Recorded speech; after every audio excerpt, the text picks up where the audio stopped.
couple of players on our list, and by the looks of it, we'll have Ryan Abbott all year, which will be massive. We get Nathan Deans back, which is a new recruit, hasn't played for, it'll be the best part of 18 months when he starts playing footy again. So to have someone like him, 200 game player, come back who hasn't played for that long, he'll be just like a brand new recruit. He's been in the gym nearly every day since he's done his knee. So he'll be chomping at the bit come round one. So those two players, and pick up a couple along the way. It's hard. We've got 6 or 7 players on VFL lists, plus a couple at the Falcons. So if you get all the players off that list with you, you're looking good. If you're losing 6 players each week to those competitions, it makes it hard. Are you in a situation where you will, I know Bell Park were looking to opt out of that. They would rather have played their juniors now, and if they're going to go and play at that level, let them stay there. They don't want them to come back. Is that what you're looking at? Or is that something you will consider or not? No. You always welcome players back, the young blokes. But, yeah, look, it just makes it hard. Selection night, you can be sitting there at 8 o'clock and get a phone call to say such and such is coming to play with us, or we want such and such, or you'll get him back. So it makes it really hard to actually pick a side, on a Thursday night. So they can come up with a better system, on a Wednesday who's playing Thursday night. It's the same Friday night. So riding the box with the grin at Inverleigh. Come what may, you find it striving. Teamwork is the thing that counts. One for all and all for one is the way we play at Inverleigh. We are the mighty fighting horse. But we'll take a break with Tim Steele after back here, and Rubbish and the Flyers will hear this band song. You're listening to 94.7 The Pulse, your home of local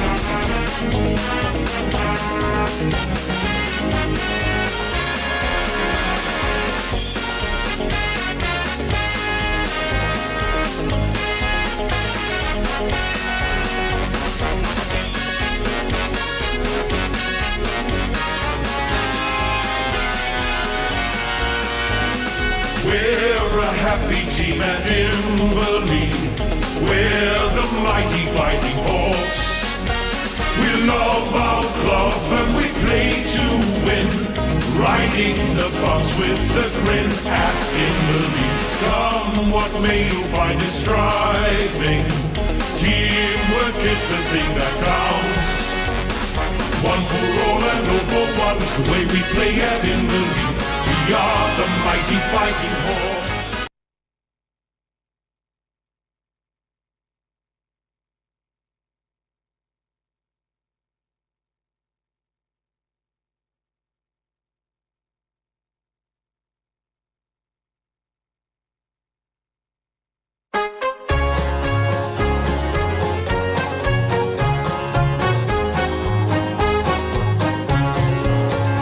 We will fight for the foe, for the good old black and gold. We're the Tigers from old Bannockburn. Come the day, come what may, at the top we'll always stay. We're the Tigers from old Bannockburn. Now it's hi, hi, he, we're the Tigers bold and free. Always it's us, not me. In the final four, we shall stay forevermore. We're the Tigers from old Bannockburn.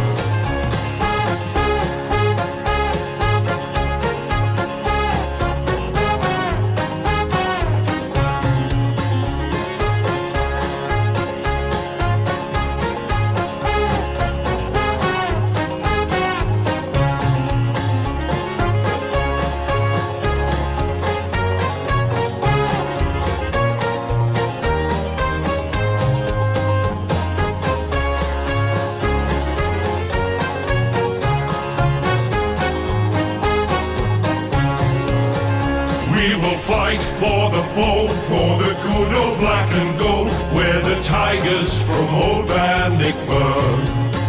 Come the day, come what may, at the top we'll always stay. We're the Tigers from old Bannockburn. Now it's hi, hi, he, we're the Tigers bold and free. Always it's us, not me.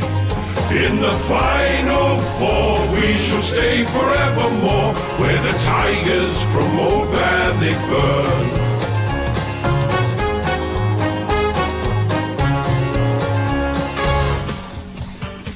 GDFL Grand Final Day, St Albans Reserve, Inverleigh versus Bannockburn, clash of traditional rivals.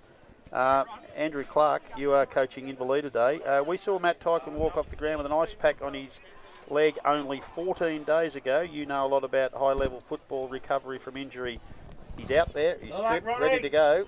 What's your thoughts? If you're out there, you should be 100% today, Grand Final Day. Ask me that question at half-time, because that'll be... He needs to run. He needs to be able to run the whole game out. You don't want to be carrying players on a day like today.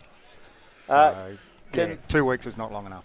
But boys, at this level, can you afford to hide someone? Is it a case of he's not quite right, but we'll put him at full forward or forward pocket? Or at this level, you just have to be up for it? On a day like today, I think you'd want 22 players at 100%.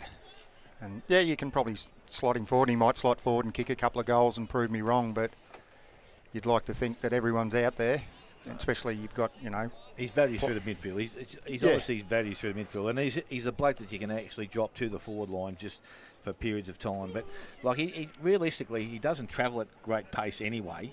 Like he's just a workhorse around the contest. So, unless someone's really going to make him stretch and work hard, he can probably get through the day with it. But as I said, unless they make him work the other way, and someone gets on the end of it. Yeah, I think has a lot to do with their depth.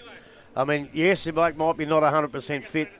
Is he a better prospect than the bloke you were going to bring in, who is 100%, but not quite as good a player? That's what you got to weigh up. Yeah, but I suppose you got to weigh up. You wouldn't want to go 10 minutes into this and he does it, and he's off for the rest of the game. No, we saw that happen with East, with young Huey Menzies. He was gone straight away. We have to start the same bit young Finn O'Keefe.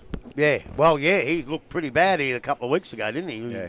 After Ruben Vesekuru got him with a fair bump, I might add. And I know in the first tackle you get laid, you'd be taking him to the ground and just testing it out, wouldn't you? Yeah, of course you would. Of course you would. I'd have already done it in the warm-ups. Righto, Grubber, you're coaching Bannockburn today. Why will you win? Well, I'll tell you why, because, as I said before, I had all these matchups planned. I got up at 4 o'clock this morning and it was raining, and I thought, well, I'm not going to worry about it because it could be wet, but it's a beautiful day. But I'm going to go with this, just get the footy. Just get the footy and use it. On this ground, I think Bannockburn kept it inside for a long, long time in the semi, but then they woke up. You've got plenty of space to run and move out here on St Albans, so use that and come back in. And they did that the next couple of games, and they were fantastic at it. I reckon, as I said, Ronnie's grabbing them and said, don't ever give me another performance like you gave me 2 weeks ago, and they won't. And I just reckon Inverleigh haven't played their best footy since about round 14 or 15. They've been just going. They've been playing all right, but they haven't been sensational. I thought they were the best side in it by a mile, and they've just come back to the competition a little bit. I suppose if I wasn't coaching, I'd probably go for Inverleigh just. But these boys from Bannockburn, Fulton, he's going to kick 5 or 6. He has to. And then you've got BJ and Billy Ritchie to kick a couple each. They've got to watch what we've got to do down the other end. We've got to watch Buck Donoghue, but Measures will play on him. He'll fix him up. Don't worry about him. Casey Meehan and Dalton Grundle haven't played their best footy recently, but if they do, well, we're in big trouble, I can tell you. But the Bowden boys have been playing well. All them, the backmen down there have been really good in the last 2 games, but I think it'll be won and lost in the ruck. If young Cole can match Wilson and leave Fulton in the forward line, then I think we're a big chance to win. But if Wilson gets on top and Fulton has to go into the middle, then I think Inverleigh will gain the ascendancy that way. Before we go to Andrew, Dale Smith, looking at those flags, I reckon they've been heading in every direction over this final series. Yes. And today they're blowing straight across the ground over the back of the commentary box. So unfortunately for us, most of the play is going to be on the far side of the ground today, isn't it? We expect nothing more. Whenever we go to any ground, it's always on the far side of the ground for some reason. Yeah. A lot of it goes that way, but anyway, we'll just get Grub to take over then, mate. That'd be right, on the other side of the ground. Where, I might add, and you can tell us the reason for this, the flags are at half-mast, Rob. Yes, they are, because Queen Elizabeth II passed away when? About a day and a half ago, in case you missed it. So the competition has chosen to fly flags at half-mast today in honour of the passing of Elizabeth Regina. Andrew Clark. Yes, mate. Tell me why Inverleigh will win. I think they've got more class right across the ground from forwards to backs. I think even if Buck doesn't get on a few goals, he can actually push up the ground and be very dangerous. And I think if we can get on top in the ruck early, that's going to force Bannockburn to put Fulton in the ruck, which takes away their main forward. So if we can do that, get on top early and get Fulton into the ruck, I think that'll be a really big thing early in the game. They're very big boys, those Coles. They're lining up for the national anthem now. They're both as tall. In fact, Josh is probably an inch taller than Kieran Fulton. So they're big boys, and they really should be able to compete hard with Wilson. So that's probably a vital component of this game, because it certainly helped them last week when they didn't have to shift Fulton into the ruck. Well, it did, but Smitty, you know them better than any of us. I know they're tall, but are they more key position players than ruckmen? Joshy Cole's more key position. Benny's been doing a lot of ruck work for Bannockburn for a number of years now, and he's the one that holds the key, I reckon, as I said. As long as he can stay and compete like he did last week, he doesn't have to win the contest. He's just got to halve it. The only thing difference here is McLennan, probably not a jumper, but this bloke Wilson, he is a jumper. So he's the type of bloke that can get up over the top and hurt you as well. So that's where they've got to be smart, Bannockburn. If they're going to play Benny in there, and I think they'll do that for as long as they can, the guys that are playing in through the midfield have to be really smart and just run to where Wilson's going to start knocking the ball. Jackie Broman start on the half-back flank? Oh, look, I hope so. He's a better player than Bannockburn. It means Spiller's got to go forward, but again, they're not a bad option to have. But again, you don't know. He may start forward and then just drift down there, at some stage during the first quarter. The boys on hashtag this morning said that if you do that, you're robbing Peter to pay Paul. But I think Jack's form on ball hasn't been as good as it's been in previous years. So you're not taking anything away. Billy Ritchie and those boys can do the job in there. And he controlled the game last week. Use his courage across half-back. He just goes back with the fly to the ball. He doesn't care for himself. He's a pretty brave sort of kid. I think last week if he didn't play, I think he would be watching East Geelong today. There you go. Quite possibly. Yeah, very good point. I was talking to Hugh Menzies before the game, and he said that Roman had really upset their plans with his ability to float across and cut off a lot of those attacks that they made in the second half without him really having anyone accountable for him, or he didn't need to be accountable to anyone, and that's going to be a big difference today. I imagine he'll start there and see how things go. Grubby, Wilson and McLennan, we saw them dominate the competition. Their personal duels were fantastic. He starts today the clear winner, although McLennan did last week and probably broke even at best. If Wilson plays well, is that a real concern for you? Huge concern. I know McLennan got the team of the year and he won the Whitley medal. My own personal feeling is I think Wilson shades him as a ruckman, all-round ruckman. I think he's the best in the comp, but obviously other people will prove me wrong. But yeah, if he gets on top today, as I said earlier, they'll have no choice but to put Kieran up there because Kieran's a lot stronger. But you just can't take him out of there because, as I said, BJ will get a couple, Billy Ritchie will get a couple. And, I just don't know where the other goals are coming from. Like down there, Kieran Fulton. Well, I said about Jack Broman if he wasn't on the half-back flank. I can certainly say without any conviction that if Kieran Fulton had gone to the ruck last week and didn't play forward, they're not here today. East Geelong are here against Inverleigh. I can promise you that. Yeah. So it's a very important part of the structures. Andrew, if things aren't going quite right, you've got some versatile players. What sort of options have you got up your sleeve? Grubby talked about Rob Peter to pay Paul, but what are you prepared to do at Inverleigh to get yourselves back in the game if things do not start well? Oh, if they don't start well, I'll probably look at, Casey Mean can push up the ground a bit higher. Looking for a big game from Brad Circuit. Watched him here a couple of weeks ago. I reckon today, it's going to be pretty hard in the clinches early. And he's somebody that doesn't mind that, likes it hard and tough. He can get on the end of a couple. And Ryan Gerard. What about Dalton Russ? He's talked about a lot. I've seen him a few times this year. I haven't seen him play at the level that you gentlemen told me he can play at. Is a big occasion like this good day for him to shine and make a difference? You guys have watched it all year, Grubby. With Dalton, I watched him here a couple of weeks ago. He just seemed a bit off the pace. Would that be a fair call? Just speaking to his dad, there was a couple of weeks there where he wasn't quite himself. Yeah. Now I'd like to call on the two captains to come forward. He seems to have got himself out the other side now, and I think you'll find that his run and carry will be a lot better today than it has been in previous years. I wasn't going to answer the question because the national anthem was playing, and you can talk all you like, you blokes, but I'm a passionate Australian, so I'll wait for it to finish. Respect from Grub, that's it. And the other thing is, it did not sound like Dig Philpott, I can tell you, because that one was in tune.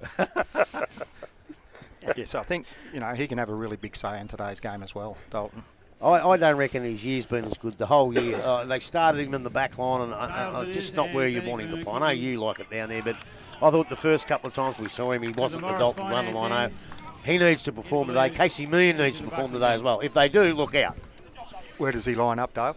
Who's that? Casey. He starts forward. He's got to start forward. He's got to be. I said to him last week. He's got to be the bloke that's 30 to 40 metres out from goal. Yep. Play back deep. That's fine, but get him out there because he's got to be that link player. I spoke to, Stuff rang me during the week. We just talked footy, and one of the things we both agreed on, he said the important part of a game here at St Albans is the passage between centre half back and centre half forward. How you get the ball through that area, because the difference in this size of this ground makes it that extra kick from length to length. So that's what I'm saying. It's that. The commitment between the arcs. Just to get that ball in and running. So that's where Belpo still did it so nicely, is they were prepared to shift the ball across this half-back flank. They waited until someone got free in the centre. They picked a player out. They made him the target most of the time. They got a lazy bloke from the opposition. They picked him, used his man just to work him over. And eventually they found someone in the middle. And when they got to that middle, they went. They didn't just drag the chain. They didn't just do possession football. They went quickly into their forward line, which really gave their forwards an opportunity. And you can get that real deep entry. Yes. If you're not working it up the ground far enough, all of a sudden that entry's at 50 and you're having long shots from 50. And you're struggling from there, that must have been a pretty good conversation, actually. A premiership coach and a coach without any real success. That's right. I appreciate it every time I talk to Stuff. He's a good man talking football stuff. Don't you worry about that. And he'll be listening today too, so he'll be ringing me again on Monday and saying thanks for that, big fella. But no, look, he was trying, as I said, and we spoke about it last week. It's that movement between the two half-forward lines is very important, and we go back to the good plays. Closter from East Geelong was a perfect example where he used to come up the ground quite a fair bit every time he played there at centre half forward for East Geelong, and he was that tremendous link player that they had to then bring the ball back to Scrobber when he was playing deep. Do you remember the other bloke? Yeah, I still can't remember him. You still can't remember him, can you? And I'm buggered if I can. Sean O'Leary played with him, and he can't remember either. Bloody Sean O'Leary, we'll have a word to him again. Maybe you're making him up. No, he was definitely playing. He was a big, tall, rangy bloke, played on a wing, blonde hair. He's a bit like Reece Jones, just the way he moved up and down the ground. He never looked like he was going. Well, you winding me up already, Rob? No, not you. Just letting you know that we need to support our wonderful sponsors, because we can't be here without them. So, David Steele, back to you in the studio, and we'll get this match underway with our sponsor for the first quarter. The first quarter, brought to you by Commander Fane Hotel.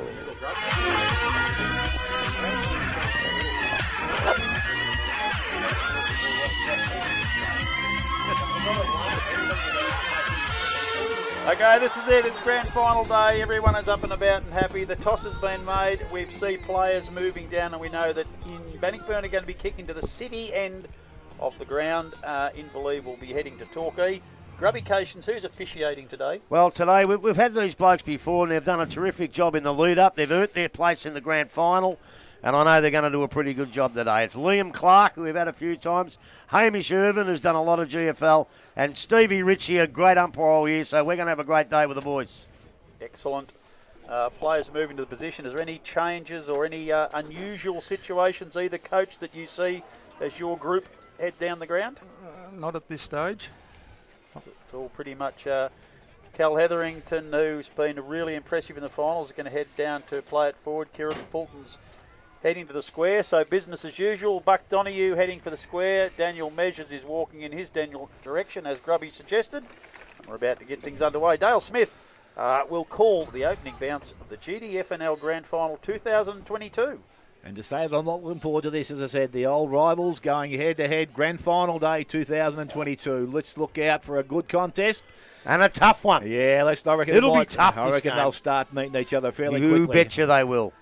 Ball is held aloft, and we are about to start final action here. Grand final day. Ball goes in the air. Cole goes up. Wilson. Well, Cole gets the ball down. Coming through. Love tackled, brought to ground very quickly. High, said the umpire. Free kick.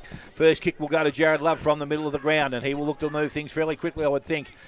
He gets to his feet. No, it's a bit of a slow movement now. Looking for his options now. He goes quickly into the forward line, and the umpire was about to put the whistle to his mouth, but Grundle out in front. Good strong hands. Takes a mark, so he goes quickly. Short kick going in, and again just didn't hit the target. Interception ball was there. Ryan Bowden comes to Measures. Measures delivers the ball back outside. Goes towards Hetherington. Was good last week, and now the ball goes back towards Middleton. Goes into his brother's hands, and that was Will to Lock, and Lock goes into the half-forward line. Ball bounces through that area. Coming out, Love picks the ball up. Got the ball away. Spiller's there. Got the handball over the top to Fulton. Can turn. Shoot for goal. He's offline, and the ball will run through for a minor score.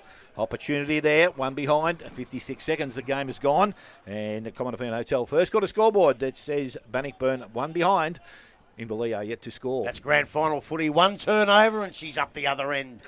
Jacob Templeton for Inverleigh has the ball in the goal square. He'll do most of that kicking out today, I'd imagine. Long drop punt out the line, but he kicked Not it if he directly keeps doing that, he to won't. Connor Chervies for Bannockburn. He's spotted Hayden Spiller in the forward pocket, and about 40 metres out, almost up against the boundary line though. And this breeze, he'll be almost kicking straight into it. It's blowing directly across the ground from the clubroom's side towards Boundary Road, and it's fairly strong. The flags are very, very rigid at this stage. So Hayden Spiller, 40 metres out, tight. I mean, the first deliberate shot at goal. That is an extraordinary kick. It hit him on the shin, I reckon, and it's gone about 15 metres. And Inverleigh have picked up, found Dalton Grundle on the wing. He's kicked down Toby Manganelli trying to get it, but he's lost it. Goes back to Bowden for Inverleigh. That is Ryan Bowden, for Bannockburn, sorry. He kicks into the forward line, and Brett Harding has the ball. Long kick from him. He'll be looking for Fulton. He's at the front of the pack, can't hold the mark. Coming over the back to pick up a crumb is Orion Gerard. He kicks out looking for Tyke when he's got it on centre wing. Kicks across his body. There's a nest of Hawks there. And Ryan Bowden, who started very well, takes the mark. Finds his coach, Jack Broman, almost in the centre of the ground here at St Albans. 1 point to Bannockburn, no score yet to Inverleigh. Bowden looking for a lead. He's looking for Hetherington. Funny bounce, but it still favours Hetherington. He runs around, kicks into their pocket looking for Fulton, but intercepting there. Billy Cations picks it up in the half volley. Ball waddles over the back, comes out the back to Filet. He kicks long down the wing. He'll be looking for Finn O'Keefe, but it's going to beat him over the boundary line. Right underneath the scoreboard. Shows 2 minutes and 50 seconds into this grand final. Bannockburn lead by 1 point. So umpire to start play from just on where the scoreboard sits here at St Albans, far side of the ground. Wilson across there. Benny Cole also doing the ruck work as we will do for most of the day. Ruckman did it. Ball comes out the back. No play. Got a hand on it. Picked up Circuit. Got the handball. Actually, it was Young. Went over the top to Circuit. He now picks the ball up. Looks into the half-forward line. Out comes Donahue in front, and he takes the mark. Donahue spins and goes. Looks to go back towards Burke. Good smother there from Jackie Broman. And it's Burke that now picks the ball up. Went one way, looking for some options. Hasn't got too many. A little short kick going back towards the pocket. Kicked off the ground. Ryan Bowden goes back towards the boundary line. Lands just inside the field of play. And it's going to play deliberate. I don't know about that, but anyway. So it's now Dalton Grundle there, plays on. He goes quickly back towards the goal square. In front on you, ball spoiled. Goes back towards the centre forward position. Love comes in. He picks the ball up, tries to fend off. Kick. Disposal wasn't correct, but he's been allowed to get away with it there. And there's the hands of Measures now. On the left boot, goes outside, goes toward Hetherington, goes past him. BJ Harding is there, hands and knees. He's tackled by Templeton. Ball picked up. Crawley, he's tackled, brought to ground. And we're going to have a ball up to take place. I spoke to Steve Keaton this morning. He's actually instructed the umpires, on my instructions, by the way, to give the blokes with the ball a little bit more time to get rid of it. And that's exactly what they're doing at the moment. Well done, boys. So the ball thrown up on the centre wing position.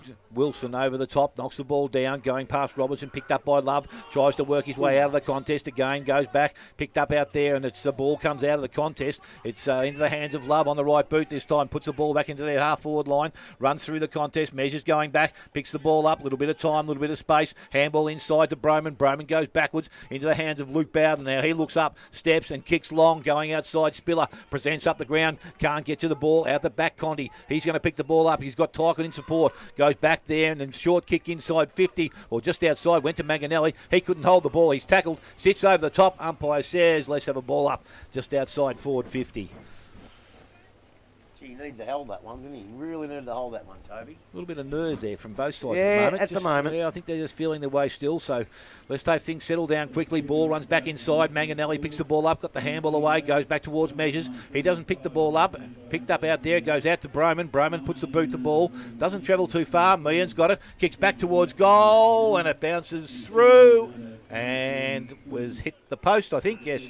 So it will be a throw-in, which will suit Inverleigh. Held their ball in their forward line. Yeah, I think they'd rather an out of bounds than a point at that stage. So it looks like Josh Cole this time doing the ruck work. He's gone down. Dalton Grundle also down there, so he's going to do the ruck work for Inverleigh. Gets the ball out the back. Wasn't a bad tap, went back after it himself. Hand over the ball. Umpire calls play on. Now the trailing umpire's pulled something out here. Going to be a free kick to Dalton Grundle, I think. And he will go back and he'll shoot from about 25 to 30 metres out. And pretty close to directly in front.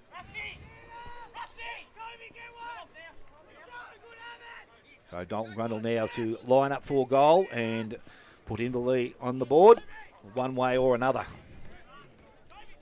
Don't run too close, son. He steps in, kicks that goal. That's a nice off the boot. That has gone straight back over the umpire's head. The first goal of the afternoon is to Dalton Grundle and to Inverleigh. They move to one straight goal, leading Bannockburn on one behind. We have gone 6.5 minutes. Commonafine Hotel, first quarter scoreboard. Yeah, that's what we wanted with Dalton. I think that's his fourth kick for the game. We've gone 6 minutes. He's taken two good marks. Unfortunately, his first couple of kicks weren't really good, but that was a really nice shot on goal there. It was good. Couple of repeat forward entries. So we kept the ball in there, so it was a really good start. I think both teams are a little bit nervous, turning the ball over quite a bit, but they'll settle down in the next 5 or 10 minutes. So ball goes up and Wilson and Cole Wilson wins it decisively. It's Tyquin who's the recipient. He kicks it into the forward line looking for Dalton Grundle, and he's taken his third mark for the game. He wheels around quickly, gets by the man on the mark. He's got himself back onto the right foot. Low par, a shot at goal, but it's off to the right-hand side. It's a missed opportunity there, one behind only. They're 1-1-7. Bannockburn one behind, and Lewis Clifton, the very reliable kicker, the footballer he is, and there's another lovely pass up the middle of the ground. Punched away by Dalton, a very good job. Picked up by Lockie Middleton, he breaks the tackle. A horrible old punt kick into the forward line. Fulton's going to come out, meets a pack of Inverleigh players. Muir does a very good job. Gets the ball off Grundle, gets it out into the half-forward line. Casey Meehan grabs it, gets it inside to Love, who's been very busy so far. He bounces once, gets to the 50-metre line, kicks to the top of the square looking for a teammate. Ball's punched away over the boundary line, out of bounds. We're 7 minutes, close enough to 8 into the first quarter. 7 Inverleigh, 1 to Bannockburn. We've got a throw in about 5 metres around from the behind post. Inverleigh in attack. They're kicking to the Torquay end of this St Albans ground. Dalton Grundle now doing the ruck burr. That is a magnificent tap. Look at that. To double-handed, to straight to Adam Donahue, who for some reason was on his own goal side of the pack, and he just wanders into the goal and kicks the Hawks second. Well, geez, Rub, you'd be disappointed with your defenders there. A ropeable would be a better word for it. That's look, you don't leave anybody alone, especially Buck Donahue. But it was a great tap. Obviously, they didn't think it was going to go there, but they're on song, Inverleigh. Don't worry about that. They're playing as good a footy, as I reckon, as they played early in the year.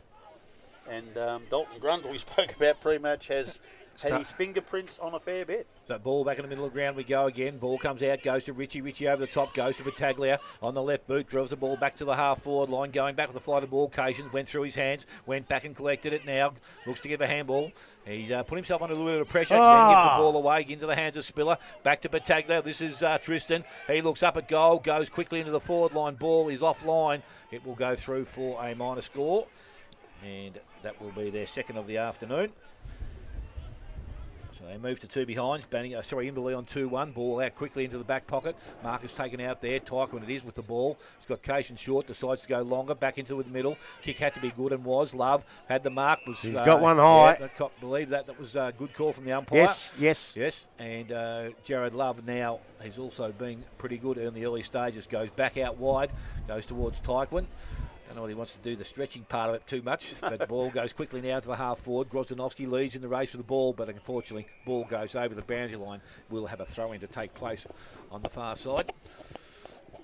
Centre wing.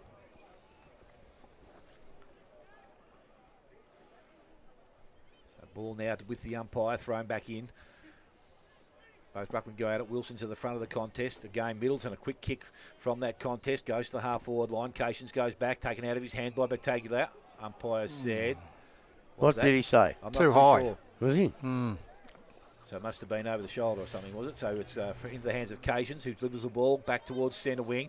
Out the back, good mark out there, and that was Jervis. So Connor Jervis now for Bannockburn, just defensive side of the centre wing. They'll put Bannockburn back into their half-forward line. They go back to where the ball came from. Mark not taken. Ball comes to ground. Picked up there. Condi was clean. Needs to get rid of it. Did. Well, don't know how it came out, but he got rid of it. Ball goes back and outside and wide. Into Out the of car bounds on the park. full. And there's going to be a free kick again to Bannockburn. This time, Jervis will be the recipient once again. Well, waiting for the ball to come back. Inverleigh recovered from a shock second semi-final loss to down North Geelong in the C-grade netball grand final 33-30. So silverware for the Hawks already.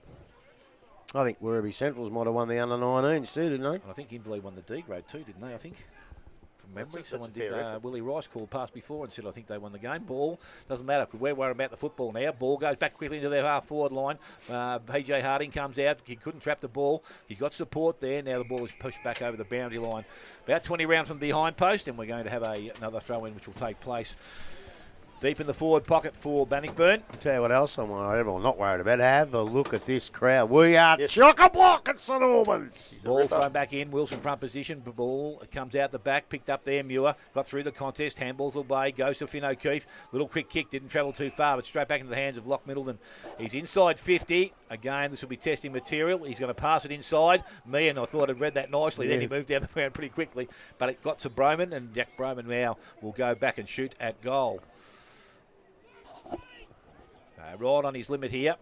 Yeah, it is. It is. I think he's not maybe too just confident. outside. He's looking for that next bloke in the link, I think. Here Yeah, it he is is. now. He goes quickly in towards Fulton. He's up. Ball gets out the back. Pataglia's there. Good clean-up work from Grozdanovsky. Brings the ball back. Club room side. Goes looking towards Burke. Over the top, Cole gets it ground level. Lockie Pataglia's there. Ball comes back to Burke. He's tackled. Ball comes out. Umpire says, he dropped it. I don't know whether he really had much time to get rid of that. But Well, that's anyway, what I spoke to Steve Keaton about. That's a terrible decision. He it's had probably no chance a at all. little bit too quick, maybe. No chance at all. So Lock Middleton here has been good for Bannockburn so far also. Kicks the ball long, goes back into the goal square. Mark not taken. Ball comes to ground at ground level. Needs to come out of the contest. It's not going to with that many number of players around. Umpire will come in and he will ball it up at the top of the square. Look, that kick from Jack Broman. Look, Fulton leads. 8 blokes go with him. Have 2 blokes leading. Because they won't go with someone else. They'll all go with Fulton. So the ruck work's done in the goal square. Tap back towards the boundary line. Goes back. And will it be over? No, it's not. Kept in play. Love got the ball inside. Handball goes outside and it goes now towards centre wing. Ball bounces at the top. Luke Bowden taps the ball back inside. Picked up there. Again, Clifton goes short and we'll find Ritchie. Now again, Ritchie doesn't know whether he wants to go or stop, but he's decided to set himself up now. He will go back and kick towards goal. Outside 50, so again, not a scoring option. Needs to have a pass. Goes into the pocket. Again, a little bit high for Fulton. They're setting him a fair task out there. Too hard. In behind is Harding and the ball will run over the boundary line. The last 3 kicks they've gone in, Banno, have just lobbed the ball straight on Fulton's head. Yeah, I know, but the thing is, you There's gotta don't be have other- to be a tall bloke to lead. No. If the kick's good enough, you can be a little bloke like a Battaglia boys. So the ball's thrown back in again. Muir taps the ball over his head, goes back towards the boundary line. Taken out of the hands there by Peters. He goes back, spins back towards goal. Link Peters! And I think he likes it. Link Peters off the boot. He does, and he has got his first goal of the afternoon. And that is Bannockburn's first. 1-2. Bannockburn Inverleigh on 2-1, and we have ticked over 14 minutes. Coming to Fiend Hotel, first quarter scoreboard. Well, you're right, Clarkie. They kept sort of bombing it into Fulton, but what they did do right is they held it in there. Yeah. You know, even though Fulton didn't mark it, there was no clear defence from Inverleigh. They had to just stop it, and that means they keep the ball in that forward line, and their defensive pressure was fantastic, and they were able to keep it in there, and finally, Link Peters kicks a goal for them. I've got ourselves a great game here, and Wilson and Cole again. Wilson, decisive knockout to Finn O'Keefe. He quickly kicks on the left, but Connor Jervis slips across and takes a very comfortable mark. Low pass into the forward line, looking for Spiller. He can't hold the mark. Condi butters up, hand passes, but to no one. Bannockburn win back possession of the ball. They tackle very quickly. The umpire's blown the whistle high to Bannockburn. And looks like Ettridge for Bannockburn kicks low into the forward pocket, but sneaking across to take a relieving mark there is Crawley. He kicks back into the middle of the ground and finds Jared Love. Been busy clever little rover, left foot kick, short, and finds Ryan Robertson. Another quality midfield. He kicks to the middle of the ground. Gerard, he plays on. He's tackled from behind. The umpire says, you made a mistake, son. And it's going to be a free kick to Tristan Battaglia for Bannockburn. He's got Will Middleton on his own. He's going to run into the 50. Hand pass inside, which was probably an error to Osborne. He gets it back to Middleton. He's dragged the ball under the umpire, but he's spat it out there. Kicked off the ground quickly by Spiller. But coming out, taking a strong defensive mark is Muir for Inverleigh. So he's marked about 20 metres out directly in front. And I reckon a shot at goal might have been more the thing there for Will Middleton. It's a great kick. It's a long clearing kick right out to the scoreboard. Grozdanovsky marks. He's asked to play on. Kicks low into the forward line, looking for me and gone over his head. Ladgrove's got it for Bannockburn. He kicks back to where it came from. Grozdanovsky's out-muscled there by Jervis. He plays on quickly. Kicks into the hotspot. Players coming out over the back of the pack, but Inverleigh first to recover. Hand pass comes out to Muir, who's been very good so far today. He kicks across in the middle of the ground. Goes over the head of Manganelli, but he picks up the crumb.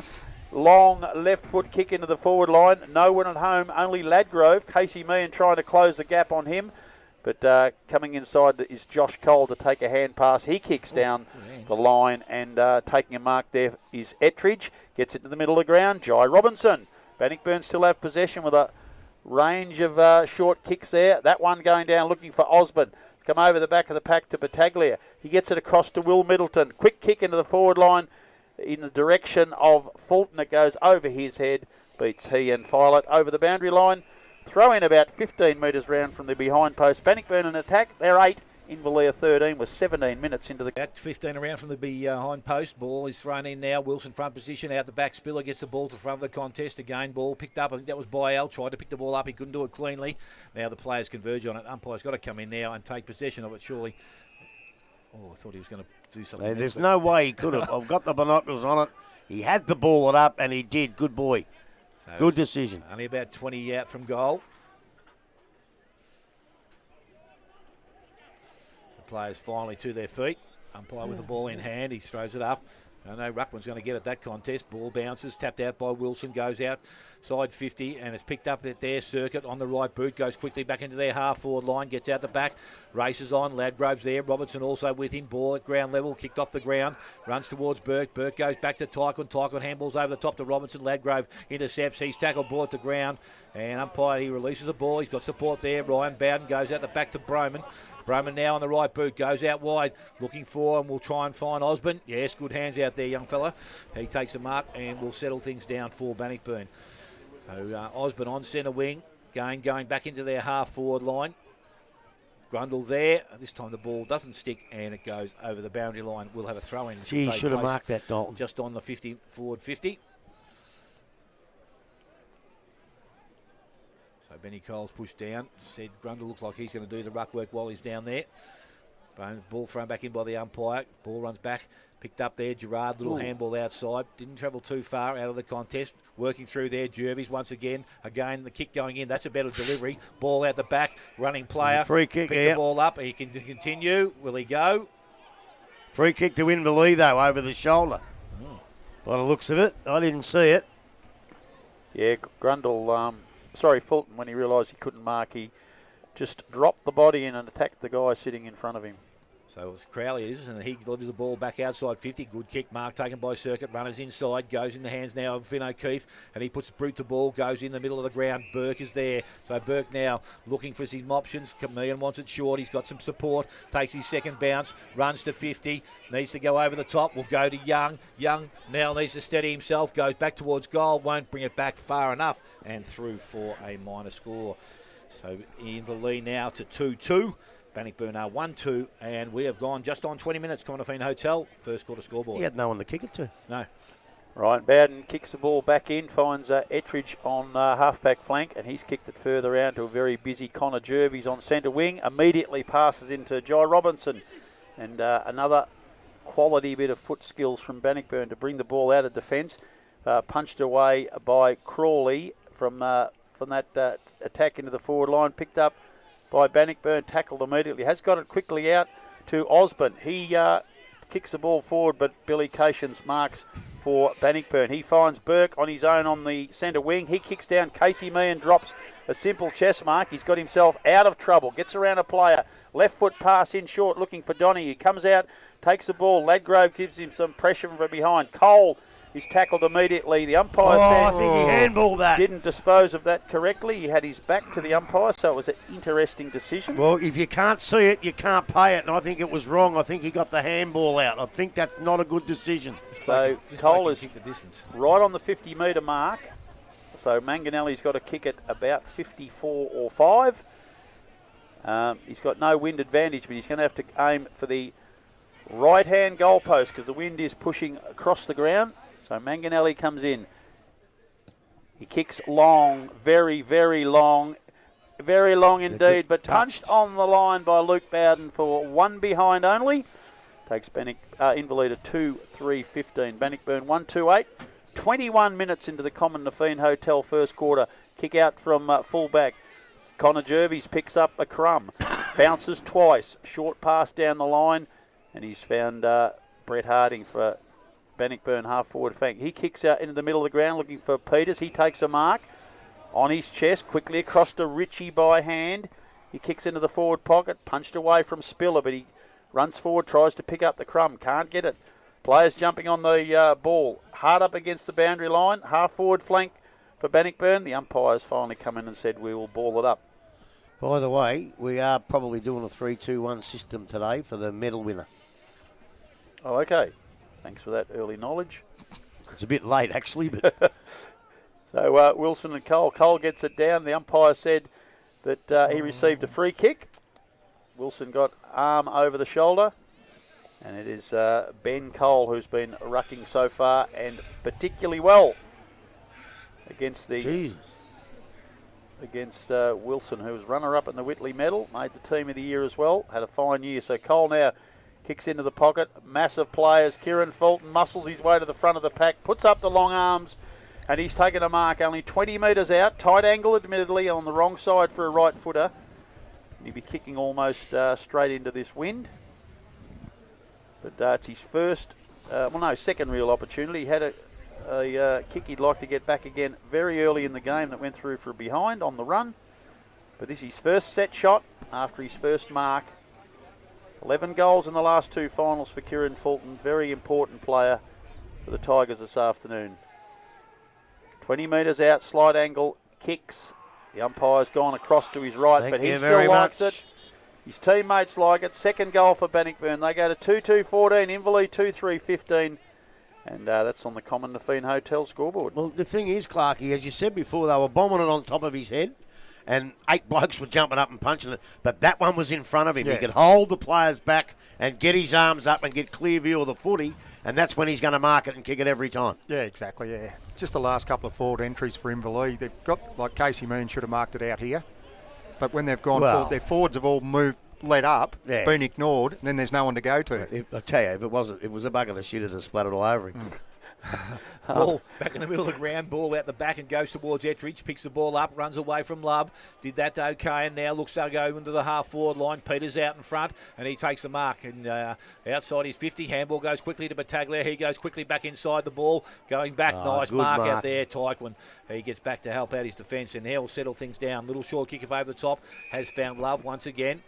So again, still their defensive end, just outside their defensive 50 with the ball.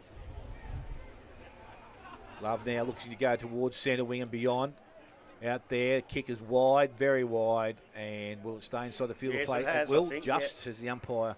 So we'll have a throw-in which will take place on centre wing, far side. Cole and Wilson have pushed themselves across to the contest once again. Ball thrown back in by the umpire. Cole brings the ball down to his feet, picked up out there. Grozdanovsky got the handball back to Tyquin, got the handball further afield, went to circuit, smartly over the top, went to get the ball back and does so now. He puts the ball straight up in the air, doesn't go too far at all. Grundle sits underneath it. Mark wouldn't be paid because Dunny travelled about 5. He got in and out of the contest there, goes in towards Donohue, spoil from behind. Donohue picks up, looks at his options, now he goes round the body. Probably you'd have used the handball there. Getting back was Broman. He will see the ball bounce through and will be pushed through for a minor score. Have we got a structural problem here? There's no one in the forward line. They're deep in the forward line. I think they're all up the ground looking for that extra link kick, but they're not being backed as well. So the ball from the back line's kicked out, and that was Clifton had found Battaglia on the far side. This is Locke. Locke Battaglia now inside defensive 50, will deliver the ball, goes towards centre wing in front. Grozdanovsky uncontested, takes the mark, handball out the back very quickly. And again, they move the ball through Condi inside to Manganelli. That's a great kick and finished the mark off okay. So he's outside his range definitely now because he couldn't hit it from where he was before, but he'll have a look at the short option going in. And the mark has been taken out there. Circuit slides in, gives the handball away into the hands of Tyquin. Off a step, goes long, and he will go straight. I think it's a goal. I think it's a goal. Oh, I think you're right, Grub. And he has got his first of the afternoon. The third now for Inverleigh. They are 3-4. They lead Bannockburn on 2-2. And we have ticked over 26 minutes. First quarter, Commonwealth Hotel, first quarter scoreboard. It's always really good to know who you're playing with. And when you take a mark like that in these conditions, you give it to a bloke who can kick, and Tyquin's second to none. Yeah, and Cirky knew himself he wouldn't have made the distance. Exactly. So, exactly. Yeah, would have liked to have seen Dalton Grundle, when he took that mark, well, it wasn't paid, actually have a shot on the run from 45 instead of trying to lace someone out. I reckon Inverleigh at the moment are trying to be too cute with the footy, going forward. Up forward, to go forward, In their forward 50, they're trying to really lace out. So Cole wins a decisive lock in the direction of Jai Robinson, but Tyquin's come through just on the siren for quarter time. Inverleigh 3-4-22, Bannockburn 2-2-14. First quarter of the GDFNL Grand Final for 2022. Goal kickers Dale Smith. Yeah, goal kickers to this stage of the game. The three for Inverleigh, all singles to Tyquin, Donahue and Grundle. And for the Bannockburn side, Fulton and Peters. Take a short break. Come back. Second quarter action not too far away. You're listening to 94.7 The Pulse, your home of local football.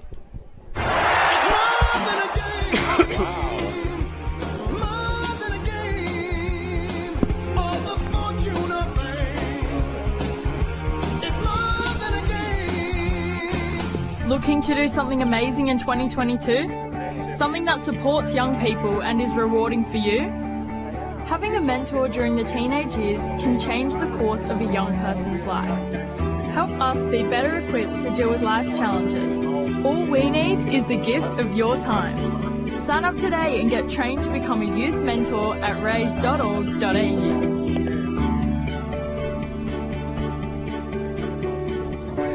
The Two Blokes Chatting radio show. The name says it all. A radio show where two blokes chat.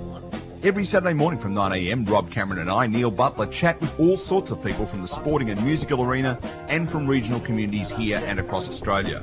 In fact, the only time we stop chatting is to play some great music throughout the program. We think you'll learn some stuff, but mostly you'll be entertained as you eavesdrop on some great conversations. The Two Blokes Chatting radio show at 9 a.m. every Saturday morning on 94.7 The Pulse. The region's 5 local councils and almost 200 local business and community organisations are our members. We're working with hundreds of volunteers on projects that are priorities for the region's future. And we're reminding Spring Street and Canberra the Geelong region matters. We are G21, Geelong Region Alliance. To learn more, visit g21.com.au. Sponsors of 94.7 The Pulse. The Port of Geelong is a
Second quarter, brought to you by Buckwheat Entertainment Centre.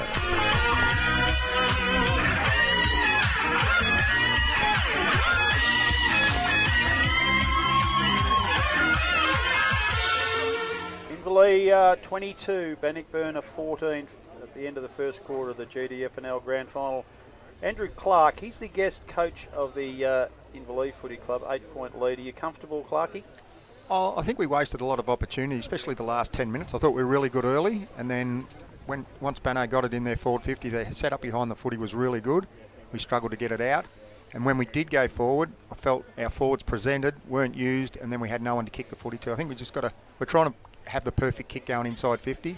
And unfortunately, in these conditions, with a bit of wind, that's not going to work all the time. So I think if blokes are running their 40 out, instead of should have a shot, instead of they're trying to actually lace blokes out all the time. Maybe just have a shot, or if you're going to lower the eyes, do it earlier, because unfortunately our forwards are leading up, not being used, and then all of a sudden we're just bombing away, and Banno have got numbers behind the footy.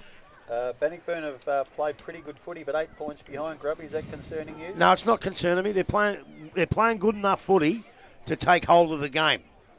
I don't know if they can or not, but that sometimes you come out in the grand final and the opposition, who are the favourites, seem to dictate the play. But I reckon Bannockburn, they're pretty quick, and I just think we're playing well enough to take a hold of the game in this second quarter. I thought Jai Robinson was okay. Jackie Broman on the back line. Cole's doing a great job in the ruck. Ladgrove has been pretty good as well. Fulton, he looks dangerous as usual. Link Peters has been very good, and Connor Jervis. And over in Inverleigh, I thought Matty Tyquin's been okay. Billy Cation done a bit of work down the back line, except for a horrendous handball. That didn't come from my side of the family, I can promise you. Jared Love's been good. Circuit's been terrific in there. Grundle, fantastic. And I reckon Mick Gross has taken a few marks and done pretty well. I'll tell you what, if it continues like this, we're going to have a fantastic day, because it is going to be a great grand final. The press has been on right from the start, and it's a very, very entertaining grand final. Certainly is that. Haley. The crowd, it's a massive crowd here. It's just really jam-packed in front of the club rooms here. As far round as we can see to the old scoreboard, cricket nets here, and that's probably 60 or 80 metres, just wall-to-wall people. There's cars on the far side, plenty of people against the boundary line, right around the far side of the ground. I wouldn't like to guess, but the GDFL management would have to be tickled-pink with the crowd here today. It's 14 deep here. It is magnificent. Right, the line at the bar, well, I'm glad I'm not drinking, because you got the bar just behind us, and the line goes right back to where the old scoreboard used to be, nearly. Yeah, it's very impressive. So the second quarter, it's a Buckley's Entertainment second quarter here at Gordon Tafe Oval, St Albans. And the wind looks to have changed a little bit. It looks to be blowing more towards the city end. That's where Inverleigh are going. They probably need to attack from this side of the ground. Dale Smith, you've been doing a very good job, son. I can see you've lifted for the grand final. Just get the second quarter going for us, son. Righto. Tell you what, we're going to have to get a forklift to drag him out of his bum. Jeez. I'm just waiting for the umpire to put this signal in the air, mate. He's just holding the ball, still waiting for people to get off the arena, I think. I'm not too sure where they are. I can't see them. But he's still waiting. He's still looking. He's looking to that corner over the far side there, but as far as I can see, they want to stand on this side of the fence, the umpire. There it is, siren sounds, and we're about to start action. Second quarter here this afternoon. Ball thrown in the air. Over the top, Wilson once again goes into hands there. Tycoon was taken high. Didn't get a free kick. Umpire's right there. Umpire's let things go. Middleton tries to drag it out. Now it's picked up. They try and work the ball from the middle of the ground. It's picked up. Richie got the handball outside. Goes outside. Middleton, he picks the ball up. Tackled high, says the umpire. Free kick. Again, McGroz gets up a little bit sore into the hands of Richie straight away. Kicks goes into the forward line. Poor kick. Mark taken out there. Jared Love. So Love now with the ball. In between centre wing, defensive 50. Just looking at his options. There's not too many there at the moment. Now he's called the play on by the umpire. Goes in forward looking for Meehan. Ball gets out the back. Broman's going to be the first one to get back there. Picks the ball up. Got the handball out the back. Went to Ladgrove. Got the handball back inside to Robinson. A little bit of space now from centre half back. Looks up. Goes out wide. Osborne out in front of Muir. Takes the mark. And he will get up and take the main mark end or free kick. So Aidan Osborne now. He's looking to go along the boundary. Kick goes out towards Harding. Ball just lands in front of him. Runs over the boundary. We'll have a throw in which will take place out there on the far side of the ground. That's what I said at the start of the game. It's great to get the footy. Well done. But you've got to use it. And he just didn't use it that time. He gave BJ no chance to get the footy. We're not the spot to be going wide, but the ball thrown back in again by the umpire. Wilson tried to tap the ball to his advantage or teammates' advantage, went back towards the boundary line. Cole picks the ball up. He's tackled and ran back over the boundary, so umpire will come in once again And we'll have another throw, which will take place on their far side.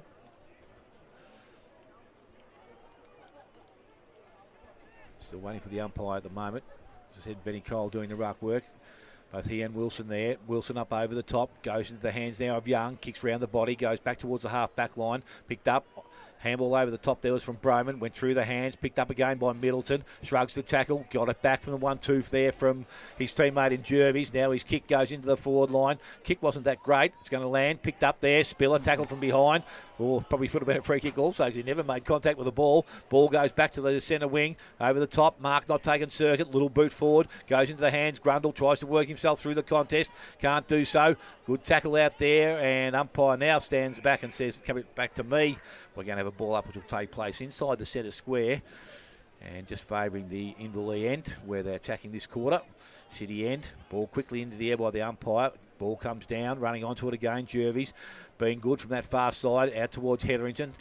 He's in front, went back and collected it, spun out of trouble, but nice, goes outside, missed Middleton with the handball, put him under a little bit of pressure, picked the ball up, able to shrug the tackle coming at him, decides to go, don't know what that sort of kick was, but that was clean pick up there by Battaglia, goes to the forward line, in front, ball gets out the back, and it's going to be Filer that gets back, picks the ball up with Templeton in support, goes by hand, he looks to go back to far side of the ground, and that's where he goes, but out there is Robinson, and he takes a mark outside 50, will set himself up. And Bannockburn will reload once again. Short kick this time to big fella, and that was better use.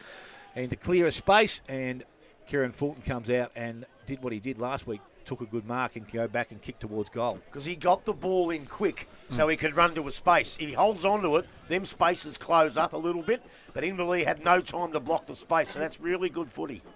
So Kieran Fulton, I would think this would be back into a bit of a breeze, so it will take his best. But he has been kicking the ball pretty well at goal. So Kieran Fulton now will step over the 50-metre line. Gives himself a little bit of leverage. Kicks long and kicks straight over the umpire's head. He's got his second of the afternoon and Bannockburn's third. They are 3-2. They trail Inverleigh on 3-4. We have ticked over 4 minutes. Buckley's Entertainment Centre, second quarter scoreboard. I missed that, Grubby. Who kicked that into him?